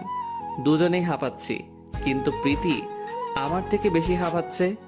সমস্ত কিছুর ভিড়ে ভুলেই গেছি যে গতকাল প্রীতি আমার ঠোঁটের 12টা বাজিয়ে দিয়েছে। প্রীতিকে ছাড়ার সাথে সাথে সে আমার গালের মধ্যে ঠাস ঠাস করে কষে কয়েকটা থাপ্পড় বসিয়ে দিল। আই কুকুরের বাচ্চা, তোর মন আসলেই নোংরা। তুই কিভাবে আমার সাথে জোর করতে পারলি? তোর কি বিবেকে একটু বাধা দেয় নাই? প্রীতি, তোমাকে দেখে লোভ সামলাতে পারিনি। শাড়ি পরার কারণে একদম নৈশাক্ত লাগছিল তোমাকে। হ্যাঁ, তাই বলে তুই আমার সাথে জোর করে? প্লিজ আমায় ক্ষমা করে দাও। আসলে তোমায় দেখে মাথা ঠিক ছিল না, তালগোল পাকিয়ে ফেলেছি। দেখে নিস, এর ফল ভালো হবে না। বলে প্রীতি হনহন করতে করতে রুম থেকে বেরিয়ে গেল। কি করলাম আমি এটা? দোষ করে এখন অনুতপ্ত হচ্ছি, কিন্তু আমার কি দোষ? সে আমার সামনে এইভাবে আসলো কেন? দূর, এখন এত কিছু ভেবে লাভ নাই। পরে যা হবে দেখা যাবে। উঠে গিয়ে ফ্রেশ হয়ে নিলাম। প্রীতির আম্মু, শাশুড়ি আম্মা এসে বলে গেল নিচে লোকজন আসছে। দুজন যেন তাড়াতাড়ি নিচে চলে যাই। তাড়াতাড়ি দুজনে চলে আসো। আম্মু, দুজন মানে? প্রীতি তো নিচে গেছে। কই, প্রীতি তো নিচে যায় নাই। আচ্ছা, আমি যাচ্ছি, আমার নিচে কাজ আছে। ও কোথায় আছে ওকে খুঁজে নিয়ে দুজনে নিচে এসো। এটা বলে শাশুড়ি আম্মা নিচে চলে গেল, কিন্তু মাথায় তো কাজই করতেছে না। প্রীতি নিচে না গিয়ে গেল কই? তাড়াতাড়ি পাঞ্জাবিটা গায়ে লাগিয়ে ছাদে চলে গেলাম। প্রীতি নিচে নাই, তার মানে শিওর যে সে ছাদে থাকবে। ঠিক তাই হলো। ছাদে গিয়ে দেখি প্রীতি অন্য পাশে মুখ ঘুরিয়ে দাঁড়িয়ে আছে। পিছন থেকে গিয়ে ওকে ডাক দিলাম, এই প্রীতি, এখানে কি করছো? কোনো সারা শব্দ নাই। এই কি হলো, কথা বলছো না যে? হঠাৎ ফোপানির আওয়াজ কানে আসলো। এই প্রীতি, কি হয়েছে তোমার? বলে আমার দিকে ঘোরাতেই চোখটা কপালে উঠে গেল। মেয়েটা কাঁদতেছে, শুধু কাঁদতেছে না, কাঁদতে কাঁদতে চোখ মুখ লাল করে ফেলেছে। আল্লাহ, তুমি কাঁদতেছো কেন? দেখি, দাঁড়াও, আমি তোমার চোখের পানি মুছে দিচ্ছি। এই সর, তুই আমার গায়ে হাত দিবি না। প্লিজ, এমন করে না। নিচে লোকজন এসেছে। আম্মু তোমাকে আর আমাকে নিচে যেতে বলেছে। প্লিজ চলো, চোখের পানিগুলো মুছে। আমি নিচে যাব না, তুই যা। প্রীতি, আমি যা করেছি তার জন্য তুমি আমায় শাস্তি দিও, সমস্যা নেই, কিন্তু প্লিজ নিজে তো চলো। সবাই অপেক্ষা করে বসে আছে। আই, আমি যাব না বললাম না তোকে? তোর কি কথা কানে যায় না? ওকে, তাহলে আমিও যাব না, এখানে দাঁড়িয়ে থাকবো তোমার সাথে। এই, তোর সমস্যা কি রে? হ্যাঁ, তুই আমার পেছনে কেন পড়ে আছিস? অনেক সমস্যা আমার। তোমার এখন নিচে যেতে হবে আমার সাথে, না হয় তোমাকে জোর করে নিয়ে যাব। তোর সাহস থাকলে আরেকবার গায়ে হাত দে তো। দেখবা, দাঁড়াও। বলে ওর হাতটা ধরতে যাব, ঠিক তখনই প্রীতি আমাকে সজোরে ধাক্কা মারে। আমি টাল সামলাতে না পেরে পিছনে রডের উপরে গিয়ে আছড়ে পড়ি। রডের মাথাটা আমার হাতের মধ্যে ঢুকে যায়। ভাগ্যিস পড়ে যাওয়ার আগে হাতটা সামনে এগিয়ে দিয়েছিলাম, না হলে বড় ধরনের ক্ষতি হয়ে যেত। একদম আমার পেটের একদিক দিয়ে ঢুকে অপর প্রান্ত দিয়ে বের হয়ে যেত। আমি বোকার মতো হা হয়ে তাকিয়ে আছি প্রীতির দিকে। প্রীতি কি করলো এটা? এখন যদি বড় কোনো দুর্ঘটনা ঘটে যেত তাহলে কি হতো সে একবারও কি কল্পনা করেছে? না, মেয়েটার আচরণ দিন দিন অনেকটা পরিবর্তন হয়ে যাচ্ছে। আমি মনে মনে বললাম, ওয়েট, ঠিক আছে, তুমি যেহেতু আমাকে সহ্য করতে পারো না, তাহলে তোমার ধারে কাছে আর ঘেসবো না। প্রীতিকে কিছু না বলে চুপচাপ ছাদ থেকে নেমে এলাম। হাত দিয়ে রক্ত পড়ছে, তবে খোদা বাঁচিয়েছে, বড় ধরনের কোনো ক্ষতি হয়নি। হাতটা ওয়াশ করে সাময়িকের জন্য ব্যান্ডেজ মুড়িয়ে নিলাম। সে চুপচাপ বসে আছে রুমের মধ্যে। শাশুড়ি নিচে যেতে বলেছে, কিন্তু কিভাবে যাবে? প্রীতি তো এখনো নিচে নামেনি। কথাটা ভাবতে না ভাবতেই প্রীতি ছাদ থেকে নিচে নেমে এলো। এই দেখি তোর হাতে কি হয়েছে, খুব লেগেছে তাই না? চুপচাপ বসে আছি, ইচ্ছে করছে প্রীতির গালের মধ্যে দুইটা বসিয়ে দেই। আর বলে ধাক্কা মেরে আবার জিজ্ঞেস করা হচ্ছে যে খুব লেগেছে তাই না? এই কথা বলছো না যে? আচ্ছা দেখি, হাতটা এদিকে দাও, কি হয়েছে দেখছি। না থাক, তার আর কোনো দরকার নেই। এই তোমাকে হাতটা দেখাতে বলেছি, মেজাজ খারাপ করবে না একদম। ছাদ থেকে নামার সময় সিঁড়িতে দেখেছি রক্তের ফোঁটা পড়ে আছে। প্রীতির রাগ দেখে আমি ভ্যাবাচেকা খেয়ে যাই। মনে মনে বলি, মাইরি এটা কি মেয়ে রে বাবা, রাগ হওয়ার কথা আমার, উল্টো সে রাগ দেখাচ্ছে। প্রীতি আমার হাতটা জোর করেই ওর কাছে নিয়ে গেল। এই খুব লেগেছে তাই না? বিশ্বাস করো, আমার তো জেদ কোথা থেকে আসে তা আমি নিজেও জানি না। প্লিজ রাগ করো না আমার উপর। অসহায় দৃষ্টিতে তাকিয়ে, এই মেয়ে এত আদিক্ষেতা দেখাতে হবে না এখন। আর একটু হলেই জমের বাড়ি পৌরাণিক যেতাম। যাও এখন গিয়ে বেশি কথা না বলে রেডি হয়ে নাও, নিচে যাব। তারপর রেডি হয়ে দুজনে নিচে চলে গেলাম। অনেক মানুষ এসেছে আমাদেরকে দেখার জন্য, কিন্তু সমস্যা হচ্ছে হাতটা নিয়ে। হাতের এই অবস্থা দেখলে মানুষজন নানান কথা বলবে, তাই হাতটা যতই পারি সেভ করে রাখছি। আমার চরম রাগ উঠছে প্রীতির উপরে, ওর জন্যই সবটা হয়েছে। একটু পর উপরে চলে আসলাম, প্রীতিও আমার পিছনে পিছনে উপরে আসলো। এই কি হলো, উপরে চলে আসলে যে? নাস্তা করবে না? এই মেয়ে এত প্যা প্যা করো না তো, মেজাজ এমনিতে খারাপ হয়ে আছে। তোমার খাওয়া গিয়ে তুমি খেয়ে নাও, আমার চিন্তা তোমার করতে হবে না। এমন করছো কেন? আমি আর কখনো এমন করব না, সরি। এই প্রীতি প্লিজ যাও তো আমার চোখের সামনে থেকে। আর ক্ষমা টমা চেয়ে নিজেকে ছোট করো না। মেয়েটা আমার কথা শুনে মন খারাপ করে নিচে চলে গেল, কিন্তু একটা জিনিস আমার মাথায় কাজ করছে না। মেয়েটা ঘুরে ঘুরে মাপ কেন চাইছে? সে আমার উপরে দুর্বল হয়ে গেল না তো? কর্মকাণ্ড দেখে তো এমনই মনে হচ্ছে। এসব ভাবতে ভাবতে নিজেকে নিজে বললাম, যদি এমন হয় তাহলে মেয়েটাকে ধরা দেওয়া যাবে না, ওকে আরো দুর্বল করব, ভালো করে প্রেমের জালে ফাঁসাবো আরো আগে ওকে, তারপর ধরা দিব। না হয় আবারও সে পাগলামো করবে। রুম থেকে নামিনি একবারও, তাই সারাদিন রুমে বসেছিলাম। রুম থেকে নামিনি একবারও। হাতে ব্যথা পেয়েছি শুনে শাশুড়ি এসে সকালে নাস্তা দিয়ে গেছে। সত্যিটা তিনি জানেন না, পড়ে গিয়ে ব্যথা পেয়েছি এমনটা বলেছি। সারাদিনে প্রীতি অনেকবার এসেছে তার সাথে কথা বলতে নিজ থেকে, কিন্তু আমি পাত্তা দেইনি। দুপুরের খাবার নিয়ে এসেছে প্রীতি আমার জন্য, তাও কোনো কথা বলেনি। চুপচাপ খাবার খেয়ে শুয়ে পড়লাম। এই তুমি আমার সাথে এমন করছো কেন? কেমন করেছি? আমার সাথে কথা বলছো না ভালো করে। তোমার সাথে কথা বলে কি হবে? যেই মেয়ে স্বামীর মর্যাদা দিতে জানে না তার সাথে কিসের কথা? সকালের কর্মকাণ্ডের কথা আমি এখনো ভুলিনি। সো শুনো, তোমার সাথে কথা বলার কোনো মুড নেই আমার। আজ থেকে তুমি তোমার মতো থাকবে আর আমি আমার মতো থাকবো। এখন বকবক না করে গিয়ে নিজের কাজ করো। ওকে যাচ্ছি। রাগে গজগজ করতে করতে নিচে চলে এলো প্রীতি। মনে মনে বলল, খচ্চর ব্যাটা, ভাব বেড়েছে তোর খুব। হ্যাঁ, তুই কি মনে করেছিস তোকে ছাড়া আমি থাকতে পারবো না? তোকে আমি ভালোবাসি এমনটা ভাবলে ভুল করবি। তোর খোঁজ খবর নিয়েছি খালি, আমার দ্বারা তোর ক্ষতি হয়েছে সেই জন্য, না হলে গায়ে পড়ার মতো মেয়ে আমি না। আর বিশেষ করে তোর মতো ছ্যাঁচড়ার সাথে আমি প্রীতি গিয়ে আদিক্ষেতা করব, সেটা কখনোই না। মেয়েটা সারাদিন আর উপরে আসেনি। আমার মনে হলো তখন হয়তো মেয়েটাকে একটু বেশি কথা শুনিয়ে ফেলেছি। আবার পরক্ষণে মনে হলো না, ঠিক করেছি একদম। আমার সাথে যা করেছে তাকে যে 2-4টা চর লাগিয়ে দেইনি সেটাই ওর ভাগ্য। সারাদিন শুয়ে বসেই সময়টা কেটে গেল। রাতের বেলা শাশুড়ি এসে খাবার দিয়ে গেল, কিন্তু আমি মনে মনে ধারণা করেছিলাম প্রীতি খাবার নিয়ে আসবে, কিন্তু না। এত ভেবে আর লাভ নাই। খুব ঘুম পেয়েছে, খেয়ে দিয়ে ঘুমাতে হবে, তাই খেয়ে দিয়ে ঘুমিয়ে পড়লাম। অন্যদিকে প্রীতিও খাওয়া দাওয়া শেষ করে রুমে এসে ঘুমানোর চিন্তা ভাবনা করে, কিন্তু ভিতরে ভিতরে একটা টেনশন কাজ করছে। চেষ্টাটার সাথে যেমন ধারা আচরণ করেছে, তারপরে তো সে আর ধারে কাছেও ঘেঁষতে দিচ্ছে না। সারাদিন দেয়নি ভালো কথা, কিন্তু এখন যদি জড়িয়ে ধরতে না দেয় তাহলে তো আমার আর ঘুম হবে না। এসব ভাবতে ভাবতে রুমে গিয়ে দেখে আমি ঘুমের রাজ্যে হারিয়ে গেছি। যাক ভালো হয়েছে, খচ্চর ব্যাটাটা ঘুমিয়ে গেছে। এখন গিয়ে চুপচাপ ওর বুকের মধ্যে মাথা গুজে ঘুমিয়ে পড়বো, সে টেরও পাবে না।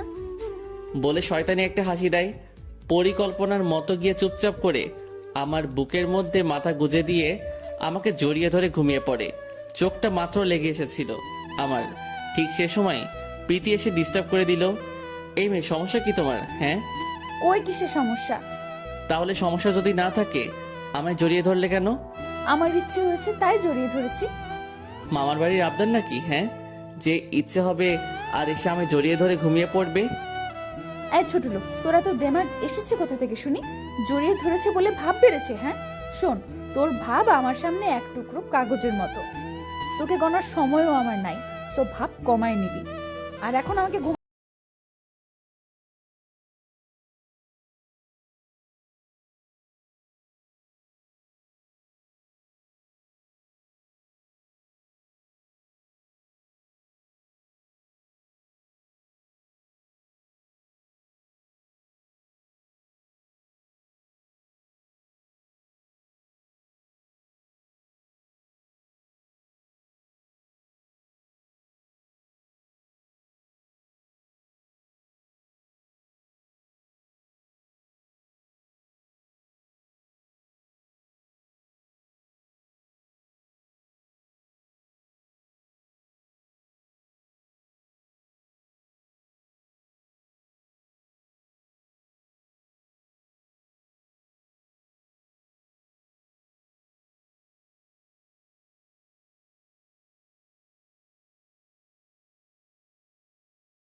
অন্যভাবে ঘুমাও। এই কুত্তা কোথাকার, যা, তোকে জড়িয়ে ধরবো না। বলে রাগে ফোপাতে থাকে। এক পর্যায়ে আর রাগটাকে কন্ট্রোল করতে পারে না, না পেরে কান্না করে দেয়। আমি নিজেকে নিজে বুঝ দেই, এই বলে যে দূর করুক মান্না, তাতে আমার কি? আমাকে যে সবসময় কষ্ট দেয়। এবার মজা বুঝো। প্রীতি কান্না করতে করতে বলে, দেখিস, আমাকে ঘুমাতে দিস নাই তুই, তুইও শান্তিতে ঘুমাতে পারবি না। ওকে, সমস্যা নাই, দেখা যাবে, তাই ডোন্ট কেয়ার। এরপর আর কোনো সারা শব্দ নাই মেয়েটার। তার মানে ঘুমিয়ে পড়েছে হয়তো কান্না করতে করতে। যাক, এবার আমিও ঘুমিয়ে পড়ি। রাত 3টা বাজে, আমি বেঘরে ঘুমাচ্ছি। ঠিক তখনই প্রীতি ঘুম থেকে উঠে গিয়ে বালতি পুড়িয়ে পানি নিয়ে আসে আর সেগুলো আমার শরীরের উপর ঢেলে দেয়। আমি ঘুমের ঘোরে চিৎকার করে লাফ দিয়ে উঠি, বিছানায় বসে পড়ি। বিব্রতভাবে বলে, আল্লাহ, ছাদ ছিদ্র হয়ে গেছে। কিন্তু না, তার ধারণা তো ভুল প্রমাণ হয়। যখন সে চোখটা ঘুরিয়ে পাশে তাকায় তখন সে দেখতে পায় প্রীতিকে। প্রীতি পানির বালতি হাতে নিয়ে দাঁড়িয়ে আছে। মেজাজ তো পুরো মাথায় উঠে যায়। এটা কি হলো? পুরো ঘুমের 12টা বাজিয়ে দিয়েছে মেয়েটা আমার। এই তুমি এটা কেন করলে? আমার গায়ে পানি ঢেলে দিলে কেন? একদম বেশ করেছি, আমাকে জড়িয়ে ধরতে দিসনি, আবার কথা বলছিস? হ্যাঁ, তুই কিভাবে ভাবলি যে আমি ঘুমাতে না পারলে তোকে ঘুমাতে দিব? আমি কি তোমায় ধরে রেখেছিলাম যাতে করে তুমি না ঘুমাতে পারো? হ্যাঁ, তা করিসনি, কিন্তু তার থেকে বড় কিছু করেছিস। তুই জানিস যে তোকে জড়িয়ে না ধরলে আমার ঘুম আসে না, কিন্তু তাও তুই আমায় জড়িয়ে ধরতে দিসনি। তাই বলে তুমি এমনটা করবে? একটা ঘুমন্ত মানুষের গায়ের উপরে পানি ঢেলে দিবে? এটা তো কমই করেছি, এখনো সময় আছে, আমায় জড়িয়ে ধরে ঘুমাতে দে, না হয় আরো বড় কিছু করব।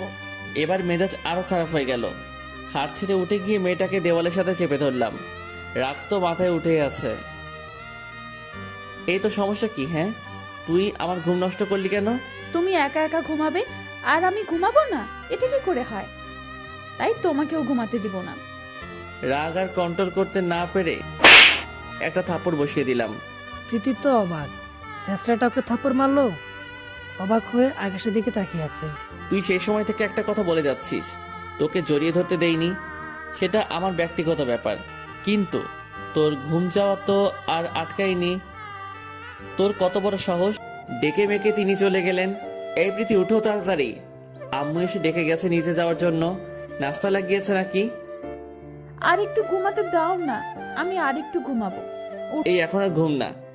তারপর দুজনে মিলে ফ্রেশ হয়ে নাস্তা করতে গেলাম নিচে। সবই ঠিক আছে, কিন্তু বিপত্তি বাঁধলো নাস্তা খাওয়া নিয়ে। কারণ যে হাত দিয়ে খাবো সেই হাতেই ব্যান্ডেজ। খাবারগুলো সামনে নিয়ে চুপচাপ বসে আছি। এটা প্রীতির চোখ এড়ালো না। আই কি হলো, খাচ্ছ না যে? কিভাবে খাবো, হাত তো ভালো না। ও শিট, আমি তো ভুলেই গিয়েছিলাম একদম। দাঁড়াও, আমি খাইয়ে দিচ্ছি। প্রীতির কথা শুনে একদম লজ্জায় লাল হয়ে গেলাম। কারণ শ্বশুর শাশুড়ি পাশেই বসা, দুজনে মুচকি মুচকি হাসছে। কিন্তু লজ্জা পেয়ে কি আর হবে, আমার আদুরে বউটা তো আমাকে খাওয়ানোর জন্য লোকমা ধরে বসে আছে। খাওয়া দাওয়া শেষ করে উপরে চলে এলাম। একটু পর প্রীতিও রুমে আসলো, কিন্তু তাড়াহুড়ো করে। এটা কি হলো, এত তাড়াহুড়ো করছো কেন? আজ নাকি আমার বান্ধবী তিশারা সবাই আসবে তোমাকে আর আমাকে দেখতে। বিয়ের সময় তো কেউ আসতে পারেনি ঠিকঠাক ভাবে। কারণ যে তাড়াহুড়োয় বিয়ে হয়েছে তাই আজ আসবে। প্লিজ তুমি একটু পরিপাটি করে থেকো। আচ্ছা, সেটা নিয়ে তোমার টেনশন করতে হবে না। প্রীতি একটা পাঞ্জাবি দিয়ে গেল, সেটা গায়ে লাগিয়ে রুমে বসে আছি। একটু পর প্রীতির বান্ধবীরাও সবাই আসলো।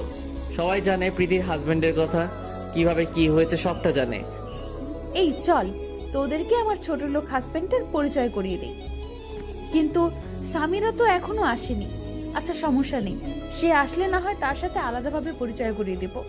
বান্ধবীদের নিয়ে নিজের রুমে আসলো আকাশের সাথে পরিচয় করে দিতে। বান্ধবীরা সবাই হাসাহাসি করছে আকাশকে দেখে। একজন তো বলেই ফেলেছে, ছোট লোক দুলাভাই কেমন আছেন? কথা শুনে মনটা ভরে গেল। ওদের হাবভাব দেখে বুঝতে বাকি রইল না যে তারা আমার মজা উড়াতে এসেছে। জি আলহামদুলিল্লাহ ভালো, আপনি? হ্যাঁ ভালো, কিন্তু প্রীতি আমার একটা জিনিস মাথায় ঢুকছে না, তুই এমন ছেঁচড়াকে বিয়ে করলি কি করে? কপাল খারাপ হলে যা হয় আর কি। এমন ছেঁচড়ার সাথে বিয়ে বসার ইচ্ছে কি আমার ছিল নাকি? কারোর কথায় খারাপ লাগলো না, কারণ আসলে আমি ছেঁচড়া। কিন্তু প্রীতির কথা শুনে চোখটা লাল হয়ে গেল। মেয়েটা কি সারা জীবন আমাকে এইভাবেই অপমান করে যাবে? কখনো কি স্বামীর মর্যাদা দিবে না? লজ্জায় চোখ নিচের দিকে নামিয়ে রেখেছি। এমন সময় কেউ দরজায় টোকা দেয়। এই যে প্রীতি, আমি আসতে পারি? হ্যাঁ দোস্ত আয়।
তাই সেও চুপ হয়ে যায়।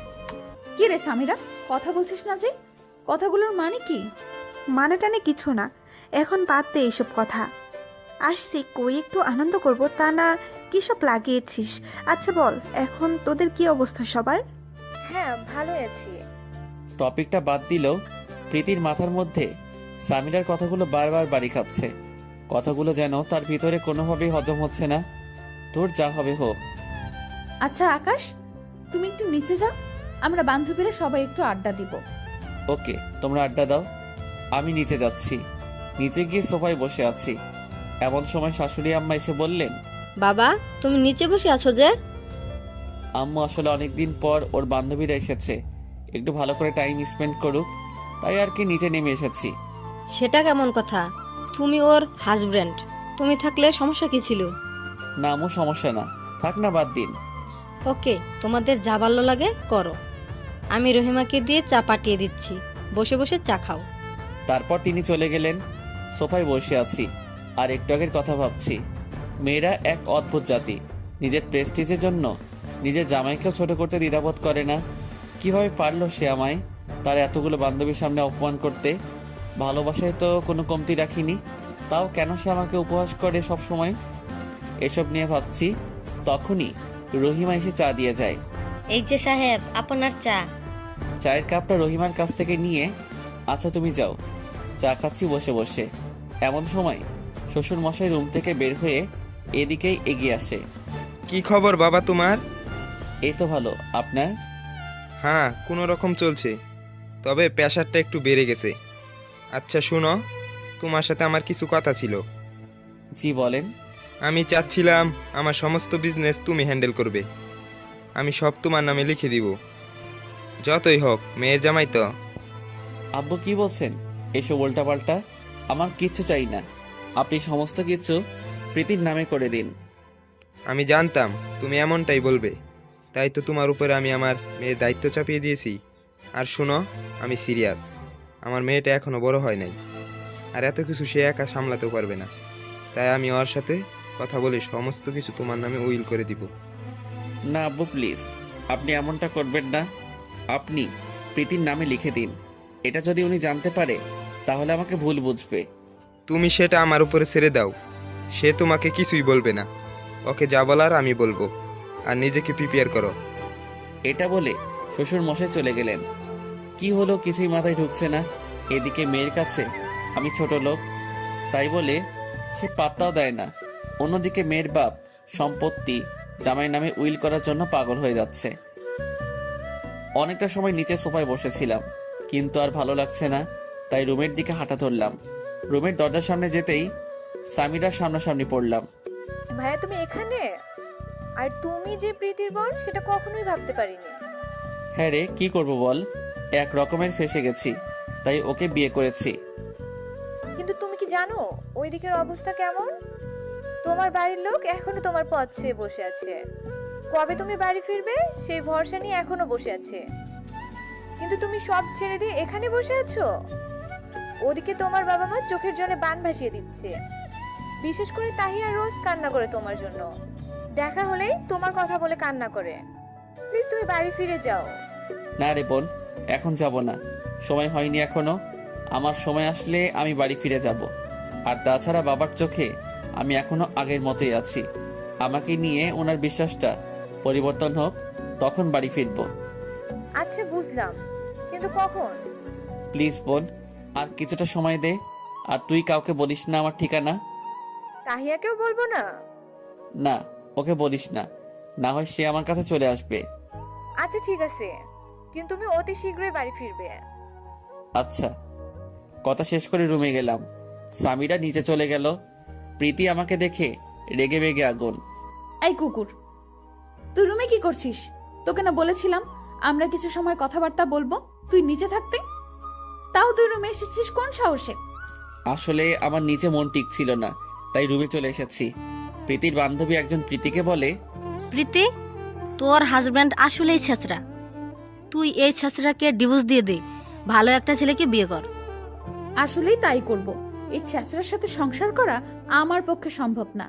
এই তোরা চল, অন্য রুমে আড্ডা দিব। ছেঁচড়াটা আমাদের শান্তিমতো কথা বলতেও দিবে না। সবাই অন্য রুমে চলে গেল। চোখ দিয়ে ঝরঝর করে পানি ঝরছে। একটু আগে প্রীতি কি বলে গেল? সে আমায় ডিভোর্স দিবে? সারাদিন রুমের মধ্যে ছিলাম, রুম থেকে বের হইনি। রহিমা এসে বিকেলবেলা নাস্তা দিয়ে গেল। শুধু রাতের বেলায় খাবার খাওয়ার জন্য নিচে নেমেছিলাম। প্রীতির বান্ধবীরা আজ এখানেই থাকবে। সারাদিন প্রীতির সাথে আমার আর কোনো কথা হয়নি। রাতের বেলায় শুয়ে আছি, প্রীতি এখনো রুমে আসে নাই। মেয়েটার জন্যই ওয়েট করছিলাম। একটু পর সে রুমে আসলো। কি রে ছোট লোক, তুই এখনো ঘুমোসনি? কোনো কথা নাই, চুপচাপ শুয়ে আছি। কি রে, কথা বলছিস না যে? ভাব বেড়েছে তোর? তাও কোনো উত্তর দেইনি। মেয়েটা আর কোনো কথা বলল না, চুপচাপ আমায় জড়িয়ে ধরে বুকের মধ্যে মুখ গুজে দিয়ে শুয়ে পড়ল। আজ কোনো টু শব্দ করিনি। করুক যেমন ইচ্ছা আমার সাথে ব্যবহার করুক, আমি তো খেলনার পুতুল, ব্যবহার করে ছুঁড়ে ফেলে দিবে। একটু পর খেয়াল করলাম মেয়েটার কোনো সারা শব্দ নাই, হয়তো ঘুমিয়ে গেছে।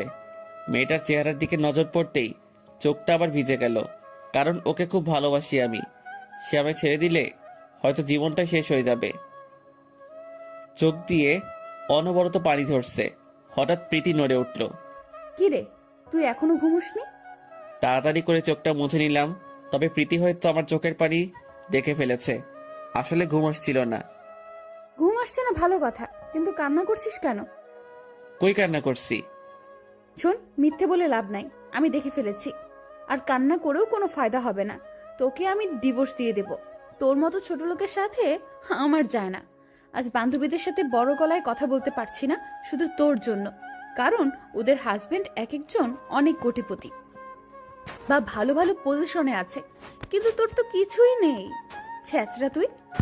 ওদের সামনে আমি ছোট হয়ে গেছি, আর ছোট হতে চাই না। তোকে ডিভোর্স দিয়ে অন্য একটা ছেলেকে বিয়ে করে নেব। ওদের চোখে আমি বড় হতে চাই। প্লিজ প্রীতি, তুমি আমায় ডিভোর্স দিও না। তোমায় খুব ভালোবেসে ফেলেছি আমি। তোমায় ছাড়া বেঁচে থাকার কোনো উৎস খুঁজে পাচ্ছি না আমি। এই ছোট লোক, ভালোবাসিস মানে কি? হ্যাঁ, তুই ভালোবাসিস বললেই কি হবে নাকি? তোর মতো কুকুরের বাচ্চাকে আমি কখনোই ভালোবাসবো না। তুই আমার যোগ্যই না। নিজেকে কখনো আয়নায় দেখেছিস কিরকম লাগে দেখতে তোকে? চলে এসেছে ভালোবাসতে। মুখ অন্যদিকে ঘুরিয়ে নিলাম। চোখের পানি যেন প্রবাহমান নহরের মতো বইতে চলেছে। চোখের পানিগুলো আড়াল করে মুছে নিয়ে, আচ্ছা ডিভোর্স দিয়ে দিও, সমস্যা নেই, কিন্তু এখন ঘুমিয়ে পড়ো। হ্যাঁ, ঘুমোচ্ছি, তুইও ঘুমিয়ে পড়। কোনো কথা বললাম না আর। প্রীতি ঘুমিয়ে গেছে, কিন্তু সারা রাত আমি আর ঘুমোতে পারিনি। খালি একটা কথাই বারবার মাথায় ঘুরছিল, টাকা পয়সা আর পজিশন। এই কয়েকটা জিনিস এইসব জায়গায় ম্যাটার করে। কেউ আসল মন দেখে না। একদম রাতের শেষ ভাগে চোখটা লেগে এসেছে। সকালবেলা ঘুম থেকে উঠে দেখি 10টা বাজে। প্রীতিও বিছানায় নাই, তার মানে আজ সে আমার আগে ঘুম থেকে উঠে পড়েছে। বিছানা ছেড়ে উঠে গেলাম। এক সেট কাপড় হাতে নিয়ে ওয়াশরুমের দিকে যাব ফ্রেশ হতে। ঠিক তখনই প্রীতি নিচতলা থেকে উঠে রুমে আসে। প্রীতির চোখ মুখ লাল হয়ে আছে, বোঝাই যাচ্ছে মেয়েটা কান্না করেছে। চোখের কোণে পানিও জমে আছে। এই প্রীতি, কি হয়েছে তোমার? কান্না করছো কেন? এই ছোট লোকের বাচ্চা, তোর জন্য সবটা হয়েছে। বলে ঠাস করে আকাশের গালের মধ্যে কষে একটা থাপ্পড় বসিয়ে দেয়। গালে হাত দিয়ে অবাক দৃষ্টিতে প্রীতির দিকে চেয়ে আছি। কি করলাম আমি? হুট করে এমন বিহেভ কেন করছে সে? আচ্ছা আমি কি করেছি? এই ছোট লোক, কি করেছিস তুই জানিস না? আমার বাপকে পটিয়ে রেখেছিস কেন তুই? তোকে ছাড়া দেখি কিচ্ছুই বোঝে না উনি। কি ধুল পড়িয়েছিস তুই আমার বাপকে, যে তোর নামে সবকিছু উইল করে দিবে? আমি কি জানি? সেটা তুমি তোমার আব্বুকে গিয়ে জিজ্ঞেস করো। এই ছোট লোক, আবার আমার মুখের উপর কথা বলিস। তোর জন্য হয়েছে সবটা। তুই আমার লাইফে আসার পর কোনো কিছুই আমার ঠিকঠাক যাচ্ছে না। নিজের বাবা পর্যন্ত সন্তানকে ছেড়ে তোর উপরে ভরসা করছে। কেন? আমার মধ্যে কিসের কমতি আছে যে আমি ওনার বিজনেসের দেখাশোনা করতে পারবো না? ভালোই তো প্ল্যান করে ফেলেছিস। শুরুতে আমার জীবনটা বরবাদ করলে, এখন আবার বাপকে পটিয়ে সমস্ত সম্পত্তি হাঁটানোর চিন্তা ভাবনা করেছিস। এই যে প্রীতি, মুখ সামলে কথা বলো। তোমার বাবার সম্পত্তির উপরে আমার কোনো লোভ নেই। উনি নিজ থেকে এসেই বলেছে তিনি সমস্ত কিছু আমার নামে উইল করে দেবে। আই হয়েছে, থাক, এখন আর সাধু সাজতে হবে না। আমি জানি তোর মতলব খারাপ। তুই বাবাকে বলে সমস্ত সম্পত্তি সবকিছু আমার নামে করে দিবি, আর না হয় তোর নামে করে সেটা তুই আমার নামে করে দিবি। ওকে ঠিক আছে, আমি সমস্ত কিছু তোমার নামই করে দিব। আর একটা কথা মাথায় রেখো, তোমার বাবার এই 2 টাকার সম্পত্তির উপরে আমার কোনো লোভ নেই। আমার যা আছে সেগুলো দিয়ে তোমার বাবার মতো 100টা প্রতিষ্ঠান দাঁড় করাতে পারবো। বলেই মুখে হাত দিয়ে ফেললাম। আল্লাহ, এটা কি বলে ফেললাম আমি? মুখ ফসকে নিজের অতীত সামনে নিয়ে আসতে চলেছি। বাহ ছোট লোক, তুই তো দেখছি গলাবাজি করতেও উস্তাদ। তোর যদি এত কিছুই থাকতো তাহলে তুই অন্যের ঘরে ঘর জামাই থাকতি না, আর মানুষের কৃপায়ও তোর দরকার পড়তো না। ছাগল কোথাকার। চুপ করে আছি, কি বলবো বলার ভাষা নাই। আচ্ছা, আমি সমস্ত কিছু তোমার নামে উইল করার ব্যবস্থা করছি। এবার প্লিজ আমাকে মুক্তি দাও, আমি গোসল করব। হ্যাঁ তাই করবি তুই, যা এবার। কার মরা গারবি কার।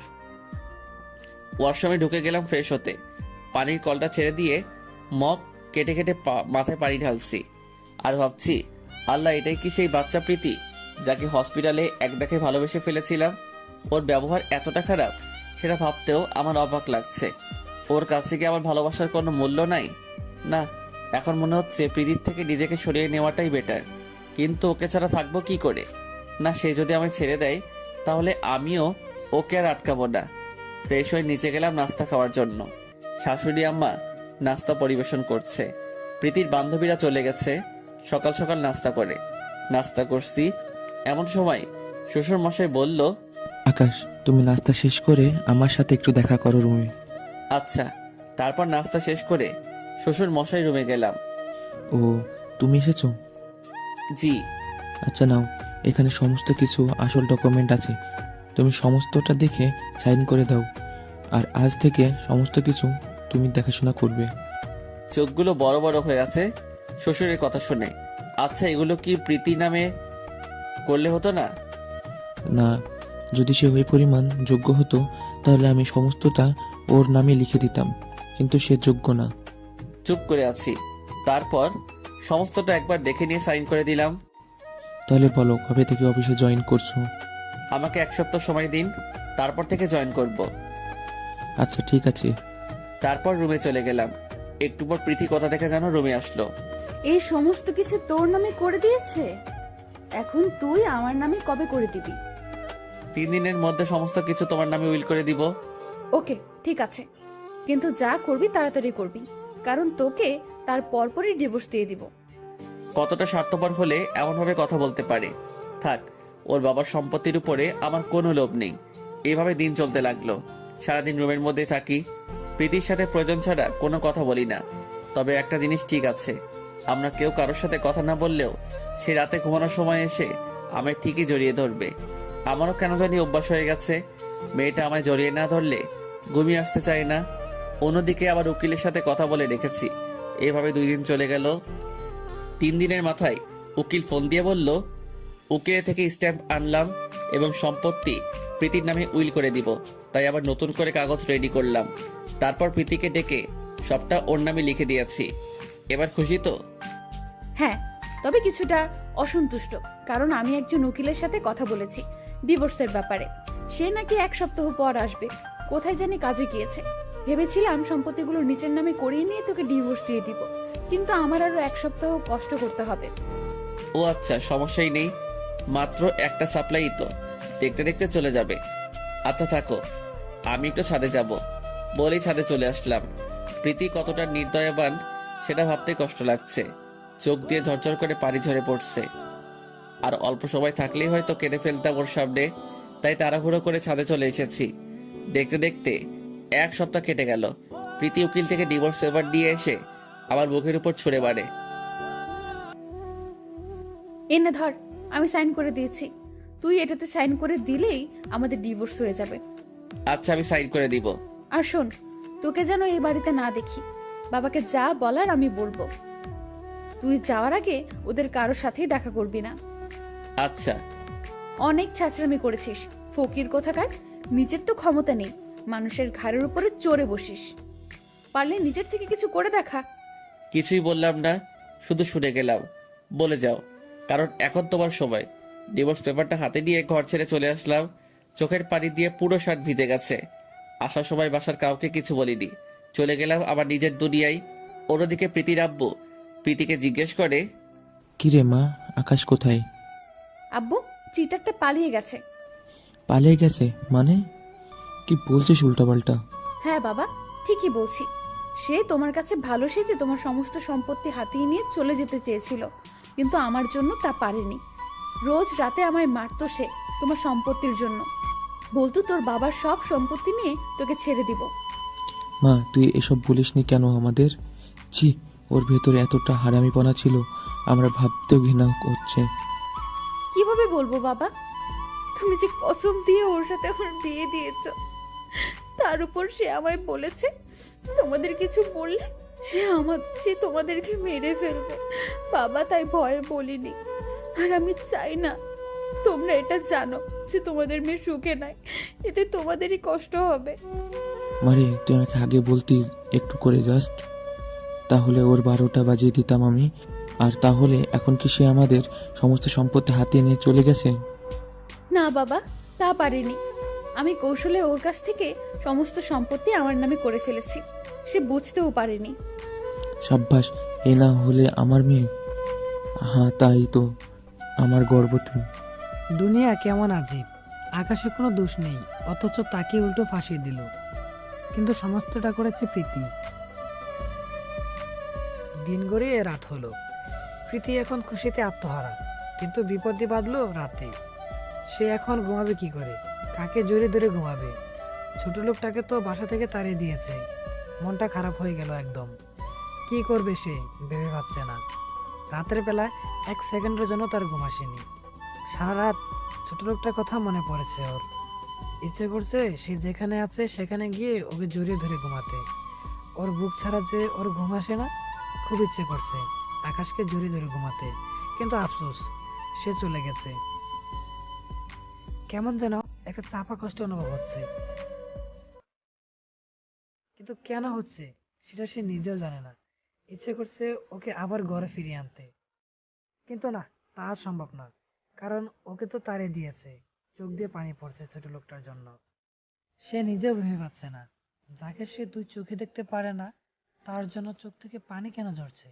তবে একটা জিনিস বারবার চোখের সামনে বেশি আসছে, সে আকাশকে জড়িয়ে ধরে ওর বুকের মধ্যে মাথা গুজিয়ে দিয়ে শুয়ে থাকাটাকে।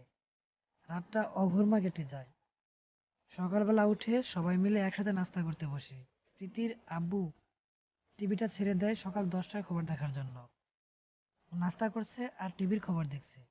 এমন সময় টিভির স্ক্রিনে একটা ছবি ভেসে আসে, যেটা দেখে বাসার সবাই থ খেয়ে যায়। নিউজ প্রিন্টার বলে আজ বিকাল 3টায় রাষ্ট্রপতি নিজে আকাশ নামক একজন সৈনিক ব্যক্তিকে অভিনন্দন জানাবেন, যিনি আবার দেশের গভর্নমেন্টকে লিগাল প্রসেসর আর্ম তৈরি করে দিবেন, যা তিনি আগেও করেছিলেন দেশের কল্যাণের জন্য। তবে তিনি মাঝে এইসব ছেড়ে দিয়েছিলেন কোনো এক কারণে। তিনি আবার সরকারের সাথে চুক্তিবদ্ধ হয়েছেন, যাতে করে অন্য দেশের কাছে মাথা নত করতে না হয় আমাদের দেশের সরকারকে। সরকার তার সমর্থনার্থে 200 বিলিয়ন টাকা উপহার দিবেন। স্যালুট জানাই আকাশ মাহমুদকে। দেশের জন্য হয়ে কাজ করবেন এমন সন্তান সবার ঘরে ঘরে জন্ম নিক, সেই প্রত্যাশাই করছি। প্রীতির বাবা তো কপালে হাত দিয়ে ফেলে এমন নিউজ শুনে। প্রীতির চোখও বড় বড় হয়ে যায়। তার মানে সে ঠিক কথাই বলেছিল, আমার বাবার মতো 100টা প্রতিষ্ঠান সে দাঁড় করাতে পারবে, তার এমন ক্ষমতা আছে। সমস্ত নিউজ চ্যানেলে একই খবর প্রচার হচ্ছে। প্রীতির যেন বিশ্বাসই হচ্ছে না। একটু আগে নিউজ প্রিন্টারে যা বললো, তার কাছে সমস্তটাই স্বপ্ন মনে হচ্ছে। অন্যদিকে প্রীতির বাবার যেন কোনো দিকেই হিসাব মিলছে না। আকাশের এত কিছু থাকার পরেও সে আমার সম্পত্তি লোভ করলো কেন? তার তো কোনো কিছুর অভাব নেই। কথাটা যেন হজম হচ্ছে না।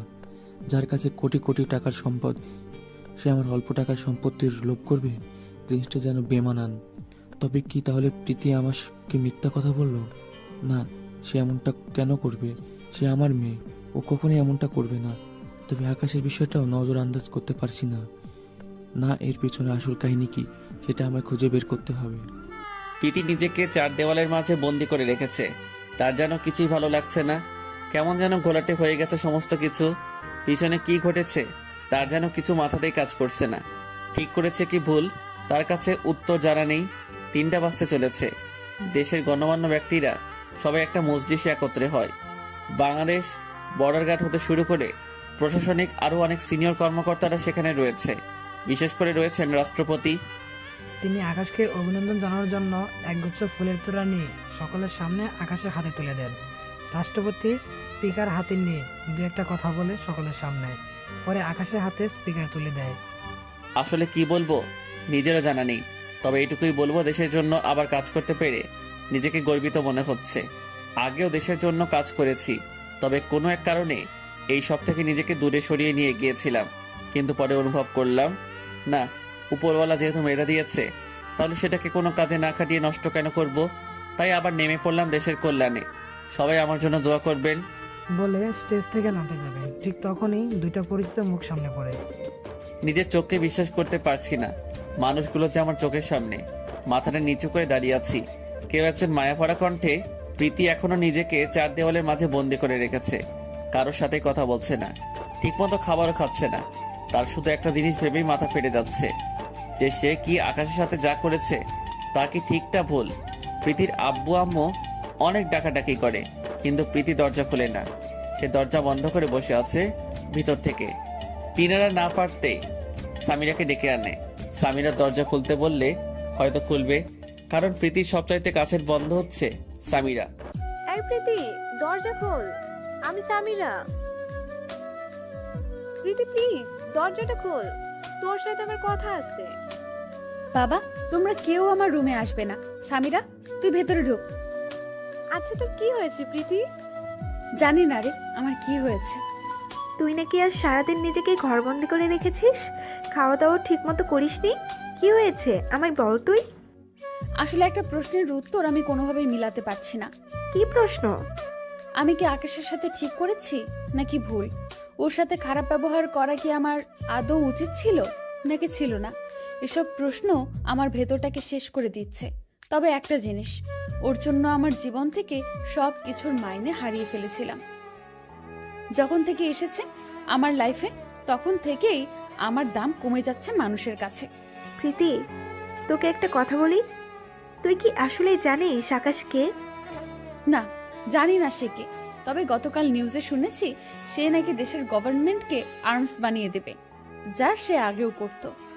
শোন, এটা তো শুধু ওর সামান্য পরিচয় শুনেছিস, তাও পুরোপুরি শুনিসনি। এই শহরে তার নামে কতগুলো বাড়ি আছে সে নিজেও জানে না। দেখেছিলাম সেদিন তুই আর বাকি সবাই মিলে কেমন অপমান করলি ছোট লোক আর স্যাসরা বলে। কিন্তু তুই কি এটা জানিস যে সে তোর বাবার পুরো সম্পত্তিকে কয়েক হাজার বার ক্রয় করতে পারবে? এখনই অবাক হয়ে যাচ্ছিস? এখনো তো আরো অনেক কিছু শোনার বাকি আছে। সে তোকে ভালোবাসতো, বিধায় কখনো এসব নিয়ে তোকে কথা শোনায়নি।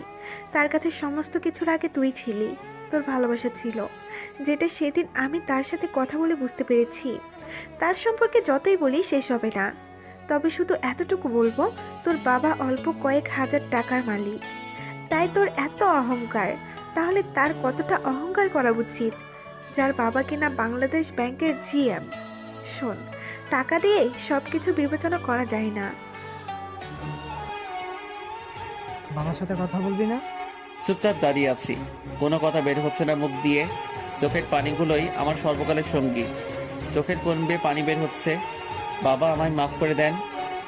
বলে সকালের সামনে আকাশের পায়ে পড়ে যেতে নিয়ে আকাশ তার বাবাকে ধরে ফেলে। বাবা, কি করছো তুমি এইসব? সন্তানের কাছ থেকে পিতা ক্ষমা চাইবে? এর থেকে জঘন্য কাজ আর কি হতে পারে? মাপ চাওয়া ছাড়া যে আমার কোনো উপায় নেই। তোকে যে ভুল বুঝে ঘর থেকে বের করে দিয়েছিলাম, গতকাল যখন নিউজ দেখে জানতে পারি যে তুই দেশের জন্য এই কাজ করতি, তখন বিশ্বাস কর কলিজাটা খুশিতে চড়া হয়ে গিয়েছে। যে আমার ছেলে কখনোই খারাপ কাজ করেনি, সে সবসময় ভালোর সাথে ছিল। তোর কাজকর্ম আমাকে চোখে আঙ্গুল দিয়ে দেখিয়ে দিয়েছে যে তুই কোনো ভুল কাজ করিসনি। ভুল ছিলাম আমি, যে তোর পুরো কথা না শুনে সেদিন রিয়েক্ট করে ফেলেছিলাম। বাবা, বাদ দাও ওসব কথা। এমন সময় রাষ্ট্রপতি ওদের দিকে এগিয়ে আসে। আরে হামিদ সাহেব, আপনি এখানে? হ্যাঁ, ছেলের সম্বন্ধতা দেখতে এসেছিলাম। আমার ছেলে দেশ হয়ে কাজ করছে তা কখনো জানতে পারি নাই। গতকাল টিভিতে দেখে বুকটা ভরে গেল। তার মানে আকাশ আপনার ছেলে? হ্যাঁ, আকাশ আমার ছেলে। হামিদ সাহেব, আপনি আসলেই মহান একজন মানুষ। আপনি যেমন প্রতিষ্ঠিত হয়েছেন, ছেলেকেও তেমন প্রতিষ্ঠিত করেছেন। ধন্যবাদ সাহেব। আচ্ছা তাহলে চললাম। আকাশ, তুমি লেগে যাও কাজে। আবার আজকের মতো বিদায় নিচ্ছি। তারপর রাষ্ট্রপতি চলে যায়। আকাশের বাবার সাথে তার ছোট বোন এসেছে, সেও অজরে কান্না করছে। এই পুচকি কান্না করছিস কেন? দেখে এদিকে আয় বলে সাফাকে জড়িয়ে ধরে বাবা এবার ঘরে ফিরে চল, তোর মা তোর জন্য অপেক্ষা করছে। আমি ঘর থেকে বের হওয়ার সময় বলে দিয়েছি, আজ যদি তোকে নিয়ে বাড়ি না ফিরি তাহলে সে কোনো দানা পানি মুখে নেবে না। আচ্ছা চলো। তারপর বাপ ছেলে সবাই মিলে বাসার উদ্দেশ্যে রওনা দেয়, কিন্তু বিপত্তি বাদে বাসার সামনে মানুষজন পুরো ভিড় করে ফেলেছে। কিভাবে জানে খবর পেয়েছে যে আকাশ আজকে বাড়িতে আসবে, তখন থেকেই লোকজন আকাশের বাড়ির সামনে ভিড় লাগিয়েছে। পুরো এলাকার মানুষ এসে গেছে আকাশকে দেখার জন্য। এত মানুষ যে স্বস্তিতে নিঃশ্বাস পর্যন্ত নেওয়া যাচ্ছে না। বহু কষ্টে মানুষজনকে ঠেলে বাড়িতে প্রবেশ করে। আকাশের আম্মু তো আকাশকে জোরে ধরে সে কি কান্না! বহুদিন পর কলিজার টুকরাকে সামনে পেয়েছে। সমস্ত কিছুর বীরে আকাশ প্রীতির কথা ভুলেই গেছে। আর মনেই বা রাখবে কেন? নিঃস্বার্থভাবে ভালোবেসেছে, কিন্তু তার বিনিময়ে কি পেয়েছে? অপমান আর লাঞ্ছনা। তবে এখনো সে ভালোবাসে প্রীতিকে। প্রীতির তো হুশই উড়ে গেছে সামিয়ার কথা শুনে। কি বলছে এসব? তার মানে আকাশ হামিদ সাহেবের ছেলে? প্রীতির কলিজা ফেটে যাচ্ছে সামিয়ার কথা শুনে। এখন সে হাড়ে হাড়ে টের পাচ্ছে। যে আকাশ কি ছিল? হীরাকে কাচের টুকরা মনে করে অপমান করেছি আমি, কিন্তু সে কখনো টাকা পয়সার বড়াই করেনি। আর আমি কি করলাম ওর সাথে? ছি! কিন্তু সামিরা, তুই এগুলো জানিস কি করে? কারণ আমি সাফার বান্ধবী, যে কিনা আকাশের ছোট বোন।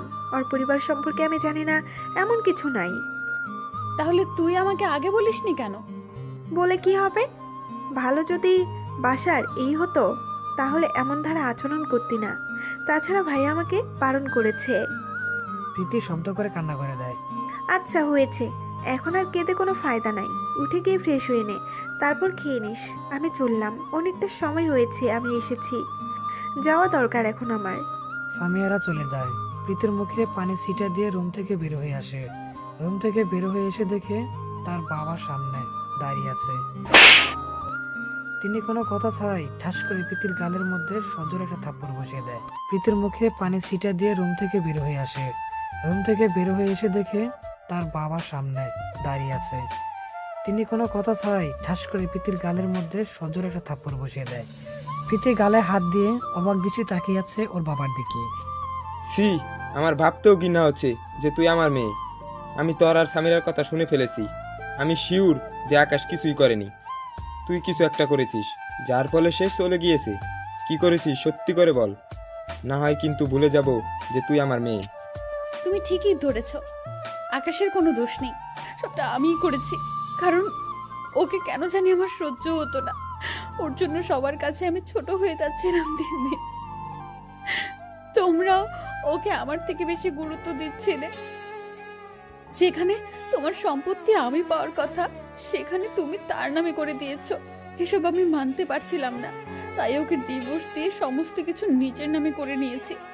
আর তোমাদের মিথ্যে বলেছি যে সে সমস্ত সম্পত্তি হাতিয়ে নিতে চায়। প্রীতি, তুই কতটা নিকৃষ্ট হলে এমন দ্বারা কাজ করতে পারিস?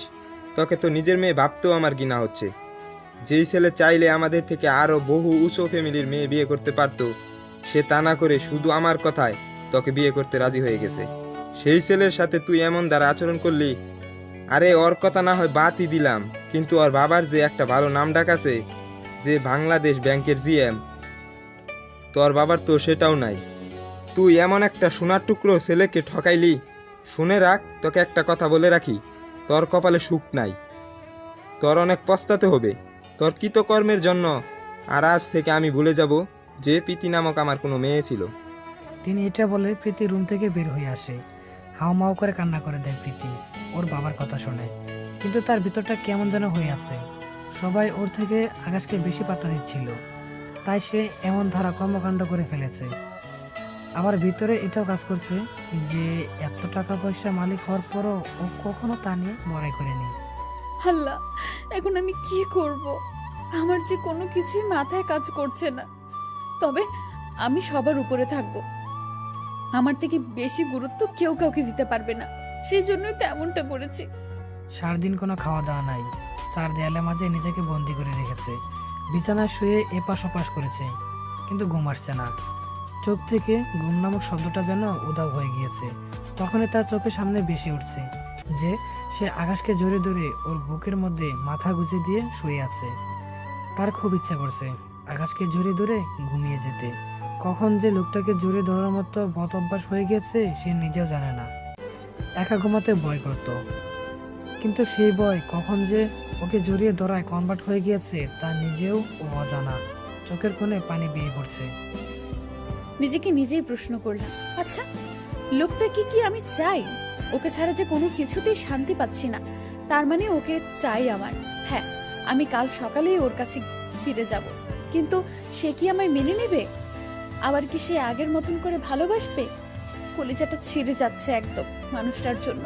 যত যাই হোক, এবার আর মানুষটাকে কোনো কষ্ট দেব না, মানুষটাকে নিজের করে আগলে রাখবো। মানুষটার বুকের মধ্যেই যে আমার শেষ ঠিকানা। মরে গেলেও মানুষটার বুকের মধ্যে মাথা রেখে মরতে চাই। এসব ভাবতে ভাবতে কখন যে বোর হয়ে গেছে সে নিজেও জানে না। তারপর সে অজু করে সোজা জায়নামাজ নিয়ে রবের হাজিরা দিতে বসে যায়। নামাজ শেষ করে খোদার কাছে একটাই আবদার করে, আল্লাহ, আকাশকে তুমি আমার কাছে ফিরিয়ে দাও।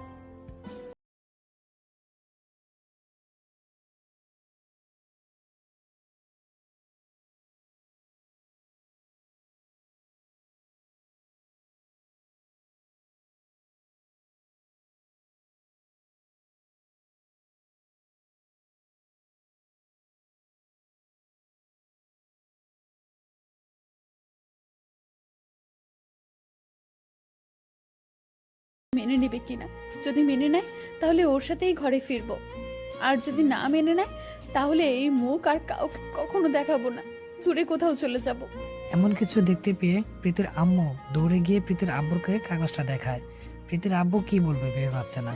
মেয়ে যা করেছে, তারপর ভালো খারাপ আর কিছুই মাথায় আসছে না। এই প্রীতির বাবা, কি হয়েছে? আকাশ তো আমাদের সম্পত্তি হাতিয়ে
ভাইয়া, কে এই মেয়ে?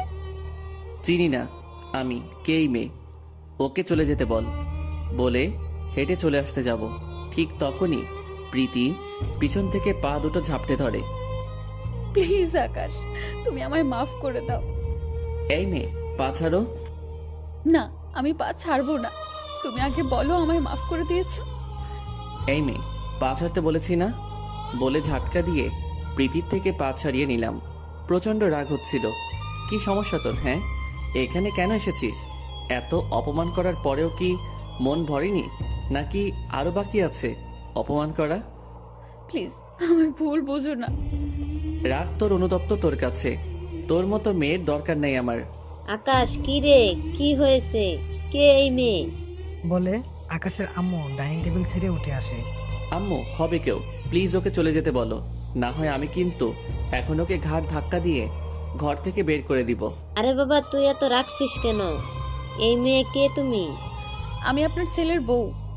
কি? হ্যাঁ, আমি আপনার ছেলের বউ। সে আমার উপরে রাগ করে আমায় ফেলে রেখে চলে এসেছে। আম্মু প্লিজ, আপনারা আমায় ফিরিয়ে দিয়েন না। আকাশ, ও যা বলছে তা কি ঠিক? হ্যাঁ আম্মু, কিন্তু ওর মতো অহংকারী মেয়ের চেহারাও আমি দেখতে চাই না। সে আমায় ডিভোর্স দিয়ে ঘর থেকে বের করে দিয়েছে। তুই বিয়ে করেছিস তা জানিও না, তার উপরে নতুন বউ বাড়িতে এসেছে আর তুই তাকে তাড়িয়ে দিচ্ছিস? আম্মু কিসের নতুন বউ? ওর মতন মেয়ে কারোর বউ হওয়ার যোগ্যতা রাখে না বলেই প্রীতিকে টেনে হেঁচড়ে নিয়ে গিয়ে ঘরের বাহিরে ফেলে রেখে এসে ভিতর থেকে দরজা আটকে দিলাম। প্রীতি মাটির উপরে বসে ছোট বাচ্চার মতো নাক টেনে টেনে কান্না করছে আর বলছে, আকাশ, আমার ভুল হয়ে গিয়েছে, প্লিজ আমায় মাফ করে দাও। আমি আর কোনো দিন এমন আচরণ করব না তোমার সাথে। কে শুনে কার কথা? যা এবার কেন্দ্রে কেটে মর। এই জন্যই বলে সময় থাকতে তার মূল্য দিতে হয়, না হয় সময়ের চাকা উল্টো ঘুরে গেলে তখন কেন্দ্রে কেটেও লাভ হয় না। আকাশ, আমার ভুল হয়ে গিয়েছে, প্লিজ আমায় মাফ করে দাও। আমি আর কোনো দিন এমন আচরণ করব না তোমার সাথে। কে শুনে কার কথা? দরজা আটকে দিয়েছে আকাশ। মাত্র বসেছিলাম যেই নাস্তা করব, কিন্তু এখন নাস্তা করার মুডটাই চলে গিয়েছে। নাস্তা না করে নিজের রুমে চলে আসলাম। এদিকে প্রীতির কান্না যেন আকাশের আম্মুর কলিজাকে ছিদ্র করে দিচ্ছে। তিনি দরজা খুলে প্রীতিকে ঘরে নিয়ে আসে। এই মেয়ে, এভাবে কাঁদছিস কেন? প্লিজ কান্না থামা, লক্ষ্মী মামুনি না আমার? আকাশ আমাকে কখনো মাফ করবে না। ওর সাথে অনেক খারাপ আচরণ করেছি আমি। যখন সময় ছিল তখন আমি তাকে অবহেলা করেছি, আর এখন তার মূল্য দিতে হচ্ছে আমাকে। আমার আকাশকে চাই, আপনারা প্লিজ আমার আকাশকে এনে দেন। প্রীতির কান্নার গতিবেগ আরো বেড়ে যায়। এই মেয়ে, কান্না থামাতে বলছি না তোকে? একদম কান্না করবি না। তোর বর তোরই আছে, আর তোদের মাঝে কি হয়েছে জানি না, তবে তোকে আমার বউ হিসেবে খুব পছন্দ হয়েছে। আমি চাই তোরা দুজন সংসার কর। আন্টি, আকাশ আমার উপরে খুব রেগে আছে, সে আমার সাথে সংসার করবে না। এই মেয়ে, আন্টি কিরে? আম্মু বল। আম্মু, আকাশ আমার উপরে খুব রেগে আছে, সে আমার সাথে সংসার করবে।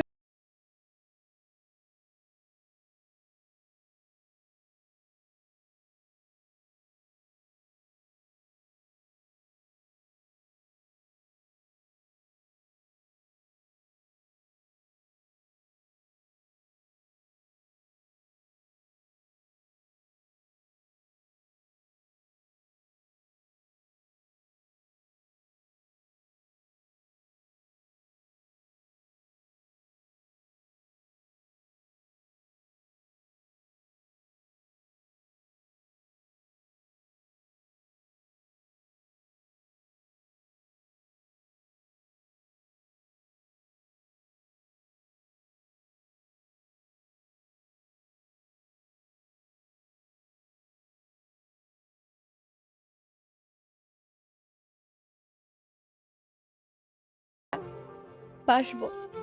সাফা প্রীতির ব্যাগটা নিয়ে আকাশের রুমে ব্যাগটা রেখে যখন আসতে যাবে তখনই কিরে, ওই মেয়ের ব্যাগ আমার রুমে কেন? আম্মু বলেছে তোর রুমে রাখতে ভাবির ব্যাগ, আর বিদায় কেন হবে? আমাদের ভাবি বলে কথা, আমরাও চাই তুই তাকে মেনে নে। ইম্পসিবল, কখনোই না। ওই মেয়েকে আমি কখনোই মেনে নিব না। হয়েছে, আর বলিস না, সময় হলে ঠিকই মেনে নিবি, শুধু সময়ের অপেক্ষায়। এই সাফা, তোর কি মাথা খারাপ হয়ে গেছে? মাথা কেন খারাপ হবে? যা সত্যি তাই বললাম। এখন কিন্তু বেশি হয়ে যাচ্ছে। আর ওই মেয়েকে বাড়িতে আশ্রয় দিয়েছে কে? এই, তুই আমার উপর রাখছিস কেন? আম্মুর উপরে গিয়ে রাগ দেখা। আমি তো রাখিনি, আম্মু রেখেছে ওকে। আচ্ছা থাক তুই, আমি যাচ্ছি। রাগে পিত্তি ফেটে যাচ্ছে। আম্মুর কি খেয়ে দে কাজ নেই যে এমন একটা মেয়েকে বাড়িতে আশ্রয় দিয়েছে? উনি কি জানে যে এই মেয়ে আমার সাথে কত খারাপ আচরণ করেছে? না, ওই মেয়েকে আমি কখনোই মানব না। সবাই মেনে নিলেও আমি মানব না। দরকার হয় ঘর ছেড়ে চলে যাব। আবার রাতের বেলায় শুয়ে শুয়ে ফোন টিপছি, এমন সময় দরজার পাশে একটা ছায়ামূর্তি চোখে পড়ল। এই কে ওখানে? গলার আওয়াজ শুনতেই ছায়ামূর্তিটা গায়েব। দূর, আমার ভুল হবে হয়তো, কিন্তু না। একটু পর আবার লক্ষ্য করলাম ছায়ামূর্তিটা আগের জায়গাটায় দাঁড়িয়ে আছে। এবার আমি শিওর যে এখানে কোনো মানুষ দাঁড়িয়েছিল আগের বারও। এবার আর কোনো আওয়াজ করলাম না, চুপচাপ বিছানা থেকে উঠে দরজার দিকে এগিয়ে গেলাম। গিয়ে দেখি প্রীতি দাঁড়িয়ে আছে। এই, তুই এখানে কি করছিস? আর তুই এখনো এই বাড়িতে কেন? প্রীতির সাথে সাথেই আকাশে পায়ে পড়ে যায়। আকাশ প্লিজ, তুমি আমায় ক্ষমা করে দাও। আমি আর কখনো তোমার সাথে ওইরূপ আচরণ করব না। এই পাছার তুই, তোকে পড়া শেষ আমার। যে মানুষকে সম্মান দিতে জানে না সে মাপ চাওয়াই বেকার। সত্যি বলছি, আমি আর কখনো এমন করব না। প্লিজ আমায় ফিরিয়ে দিও না। এই দেখ, তোর ফালতু ড্রামাগুলো দেখতে একদম ইচ্ছে করছে না পাছার। আর তুই তোর মতো থাক, কারণ আম্মু যেহেতু তোকে ঘরে ঢুকিয়েছে ওনার উপরে আমি আর কিছু বলতে পারবো না। আকাশ, তুমি আমায় যা শাস্তি দেওয়ার দাও, তাও তোমার বুকে মাথা রেখে সারাটা জীবন কাটাতে চাই। এই তোকে একবার বলেছি যে কথা কানে যায় না। তোর মতো থার্ড ক্লাস মেয়ের এই সমস্ত ফালতু ড্রামাগুলো দেখতে আমার একদমই ইচ্ছে করছে না। পা ছাড় তুই, বলে জোর করে পা ছাড়িয়ে নিয়ে রুমে চলে যায়। প্রীতিও পিছনে পিছনে তার রুমে যায়। সেও নাছোড়বান্দা যাই হোক না কেন, সে হাল ছাড়বে না। তুই আবারও আমার পিছনে পিছনে রুমে এসেছিস, এবার কিন্তু খুব খারাপ হয়ে যাবে। ভালো চাস তো রুম থেকে চলে যা বলছি। না, আমি যাব না বলেছি। আর তুই কি খারাপ করবি আমার? বলে আকাশকে ধাক্কা দিয়ে খাটের উপরে ফেলে দেয়। প্রীতির এরূপ আচরণ দেখে আকাশ তো পুরো তুই আমার খারাপ করবি তাই না? এবার দেখ আমি তোর কি করি। বলে আকাশকে শক্ত করে খাটের সাথে চেপে ধরে আর আকাশের কপালে গালে ইচ্ছা মতো চুমু খেতে থাকে। নড়াচড়া করারও শক্তি পাচ্ছি না আমি। মেয়েটা আমায় তার শরীরের সমস্ত শক্তি দিয়ে চেপে ধরেছে খাটের সাথে। না হয় আমার সাথে পেরে ওঠার কথা না, তার থেকে বড় কথা সে আমার উপরে, তাই বেশি ফোর্স করতে পারছি না। এই বদমাস ছেলে, তুই কি আমায় এখনো মেনে নিবি না? না, তোমাকে আমি কখনোই মেনে নিব না। প্লিজ ছেড়ে দাও আমাকে। ওকে, তোর মানতে হবে না। আর ছেড়ে দেওয়ার তো প্রশ্নই আসে না, এখনো তো অনেক কিছু করা বাকি। এই এই, কি করবা তুমি? কি করব দাঁড়াও দেখাচ্ছি। বলে আকাশের ঠোঁট নিজের ঠোঁটের দখলে নেয়। আকাশ যেন পাগল হয়ে গিয়েছে প্রীতির উৎস ঠোঁটের স্পর্শে। সে নিজেও শরীরে ব্যালেন্স ঠিক রাখতে পারছে না। প্রীতি একদম নৈশাক্ত করে দিয়েছে তাকে। ওই মেয়ে দাঁড়া, তুই আমাকে জোর করে কিস করেছিস তাই না? এবার দেখ আমি কি করি। আমি একদম পুরোপুরিভাবে ডুবে যাই প্রীতির নেশায়। সকালবেলা ঘুম থেকে উঠে দেখি প্রীতি আমাকে জড়িয়ে ধরে ঘুমিয়ে আছে। কিরে, এই মেয়ে আমাকে জড়িয়ে ধরেছে কখন? তখনই মনে পড়ে গতকাল রাতের কথা। রাতে আমাদের দুজনের মাঝে সমস্ত কিছু হয়েছে। আমি মাথায় হাত দিয়ে ফেলি। আল্লাহ, এটা কি করলাম আমি? সে না আমার সাথে সমস্ত সম্পর্ক শেষ করে দিয়েছে, তারপরেও এমন ধারা কাজ কিভাবে করলাম আমি ওর সাথে? না, ওকে ডাক দেওয়া দরকার। এই প্রীতি, উঠো। আর একটু ঘুমাতে দাও না প্লিজ। কিসের ঘুম? উঠ তুই, একদম কানের নিচে লাগাই দিব। এখন যদি ঘুম থেকে না উঠোস। এই কি হয়েছে, এত রেগে যাচ্ছ কেন? কি হচ্ছে জানিস না? তুই আমাকে ডিভোর্স দিয়ে দিয়েছিস, তারপরেও কেন আমায় এইসবে ইনভলভ করলি? আমি মানি না সেই ডিভোর্স। আমার তোমাকে চাই, ব্যাস। মানো আর না মানো দিয়ে কিচ্ছু আসে যায় না। আমি মানি তোর আর আমার মধ্যে এখন আর কোনো সম্পর্ক নেই। সো আজকের পর তুই আমার ধারে কাছেও আসবি না। বলে ওকে টেনে হেঁচড়ে রুম থেকে বের করে দিয়ে দরজা আটকে দিলাম। ছি, কিভাবে করলাম আমি ওর সাথে এমন ধারা কাজ? কিভাবে মায়া করে ফেলেছে সে আমায় এক রাতের মধ্যে, যার মায়া থেকে বেঁচে উঠতে পারিনি আমি। না, এটা অন্যায় করেছি আমি। আজকের পর ওর ছায়া পর্যন্ত পারাবো না আমি। এই স্পর্শ করা তো দূরে থাক। দরজার ওপাশে দাঁড়িয়ে প্রীতি অজরে কান্না করছে। কাল রাতের পর আকাশ তার সাথে এমন তার আচরণ করবে সে ভাবতেও পারেনি। সে ভেবেছে হয়তো ওকে নিজের অস্তিত্ব দিয়ে হলেও আপন করে নেবে, কিন্তু সে ধারণা ভুল ছিল। মানুষটা কি করলে তাকে আবার আপন করে নেবে?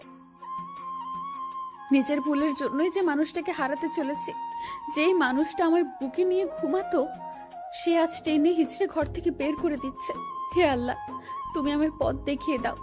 আমি আর পারছি না এভাবে থাকতে।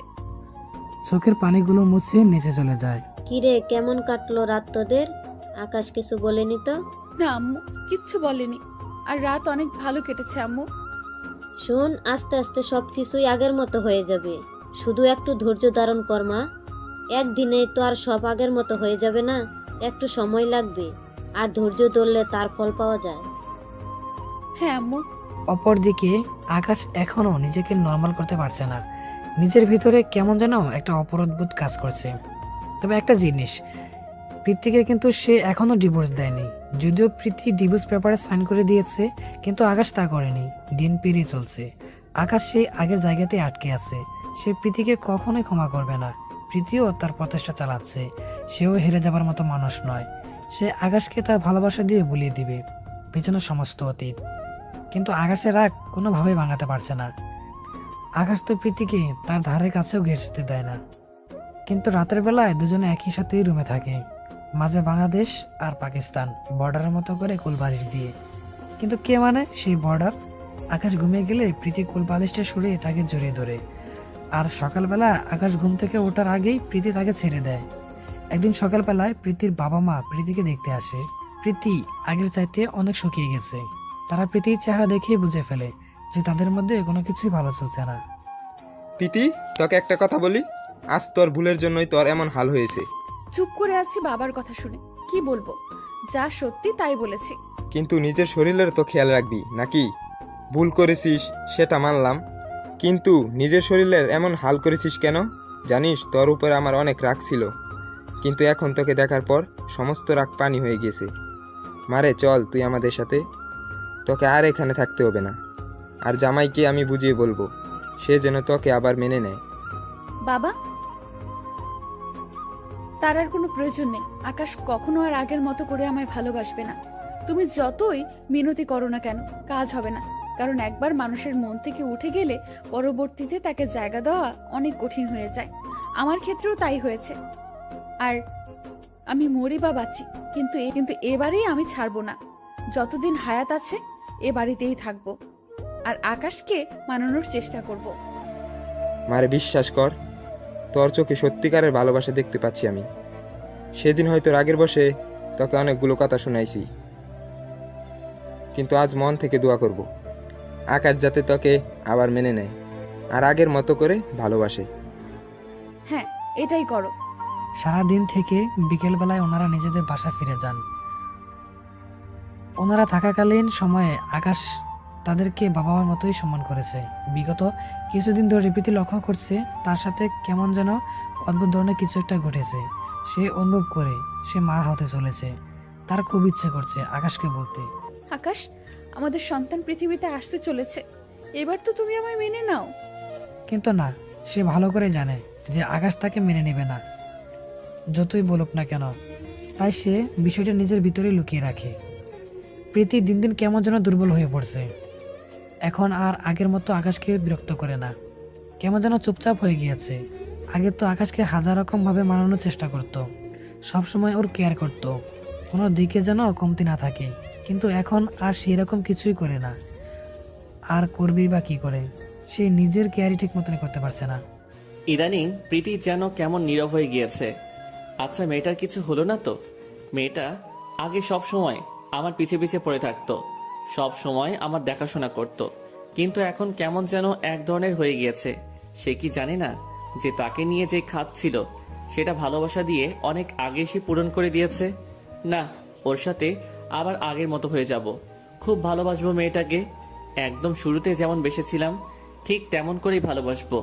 কিন্তু শুরুটা করব কিভাবে?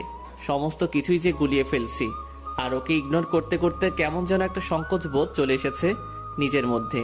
না, সময় করে বলে দিব যে ওকেও আমি ভালোবাসি, আর সবকিছু ভুলে গিয়ে আবার নতুন করে শুরু করতে চাই তোমার সাথে পথ চলা। একদিন রাতের বেলায় সবাই মিলে খেতে বসেছি, প্রীতিও আমাদের সাথে খেতে বসেছে।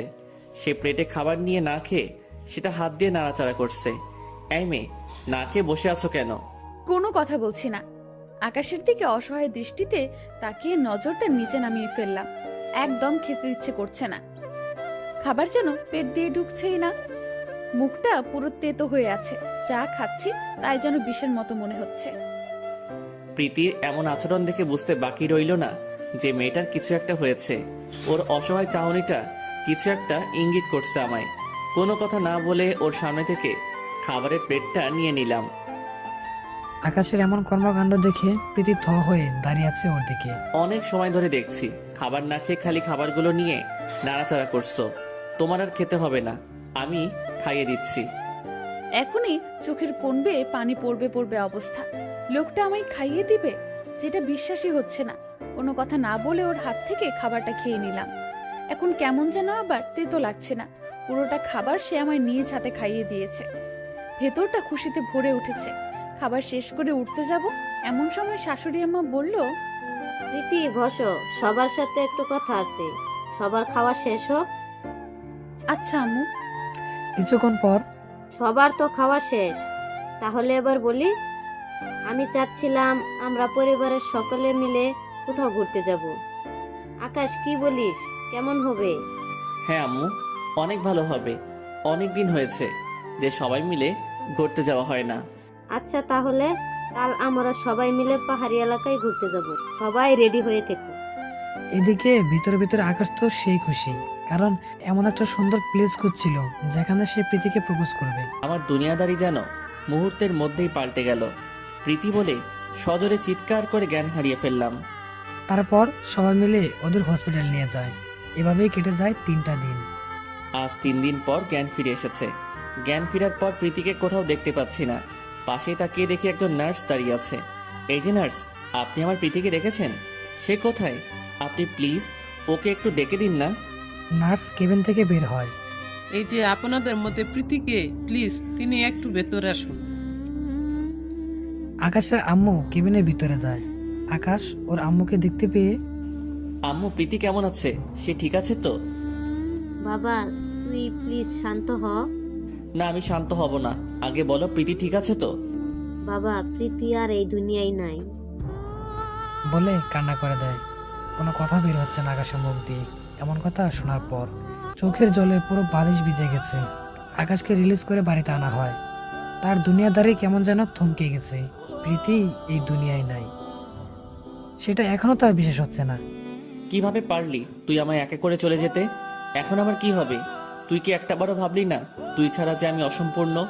এখন আমার দেখাশোনা কে করবে? প্লিজ তুই ফিরে আয়, না হয় তুই যেখানে আছিস সেটাই আমাকেও নিয়ে চল। বলে কান্না করতে থাকে। প্রীতি মারা গেছে আজ 1 মাস পূর্ণ হয়েছে। এই 1 মাসে আকাশ সূর্যের আলো পর্যন্ত দেখেনি। সারাটা দিন নিজেকে রুমের মধ্যে বন্দি করে রেখেছে।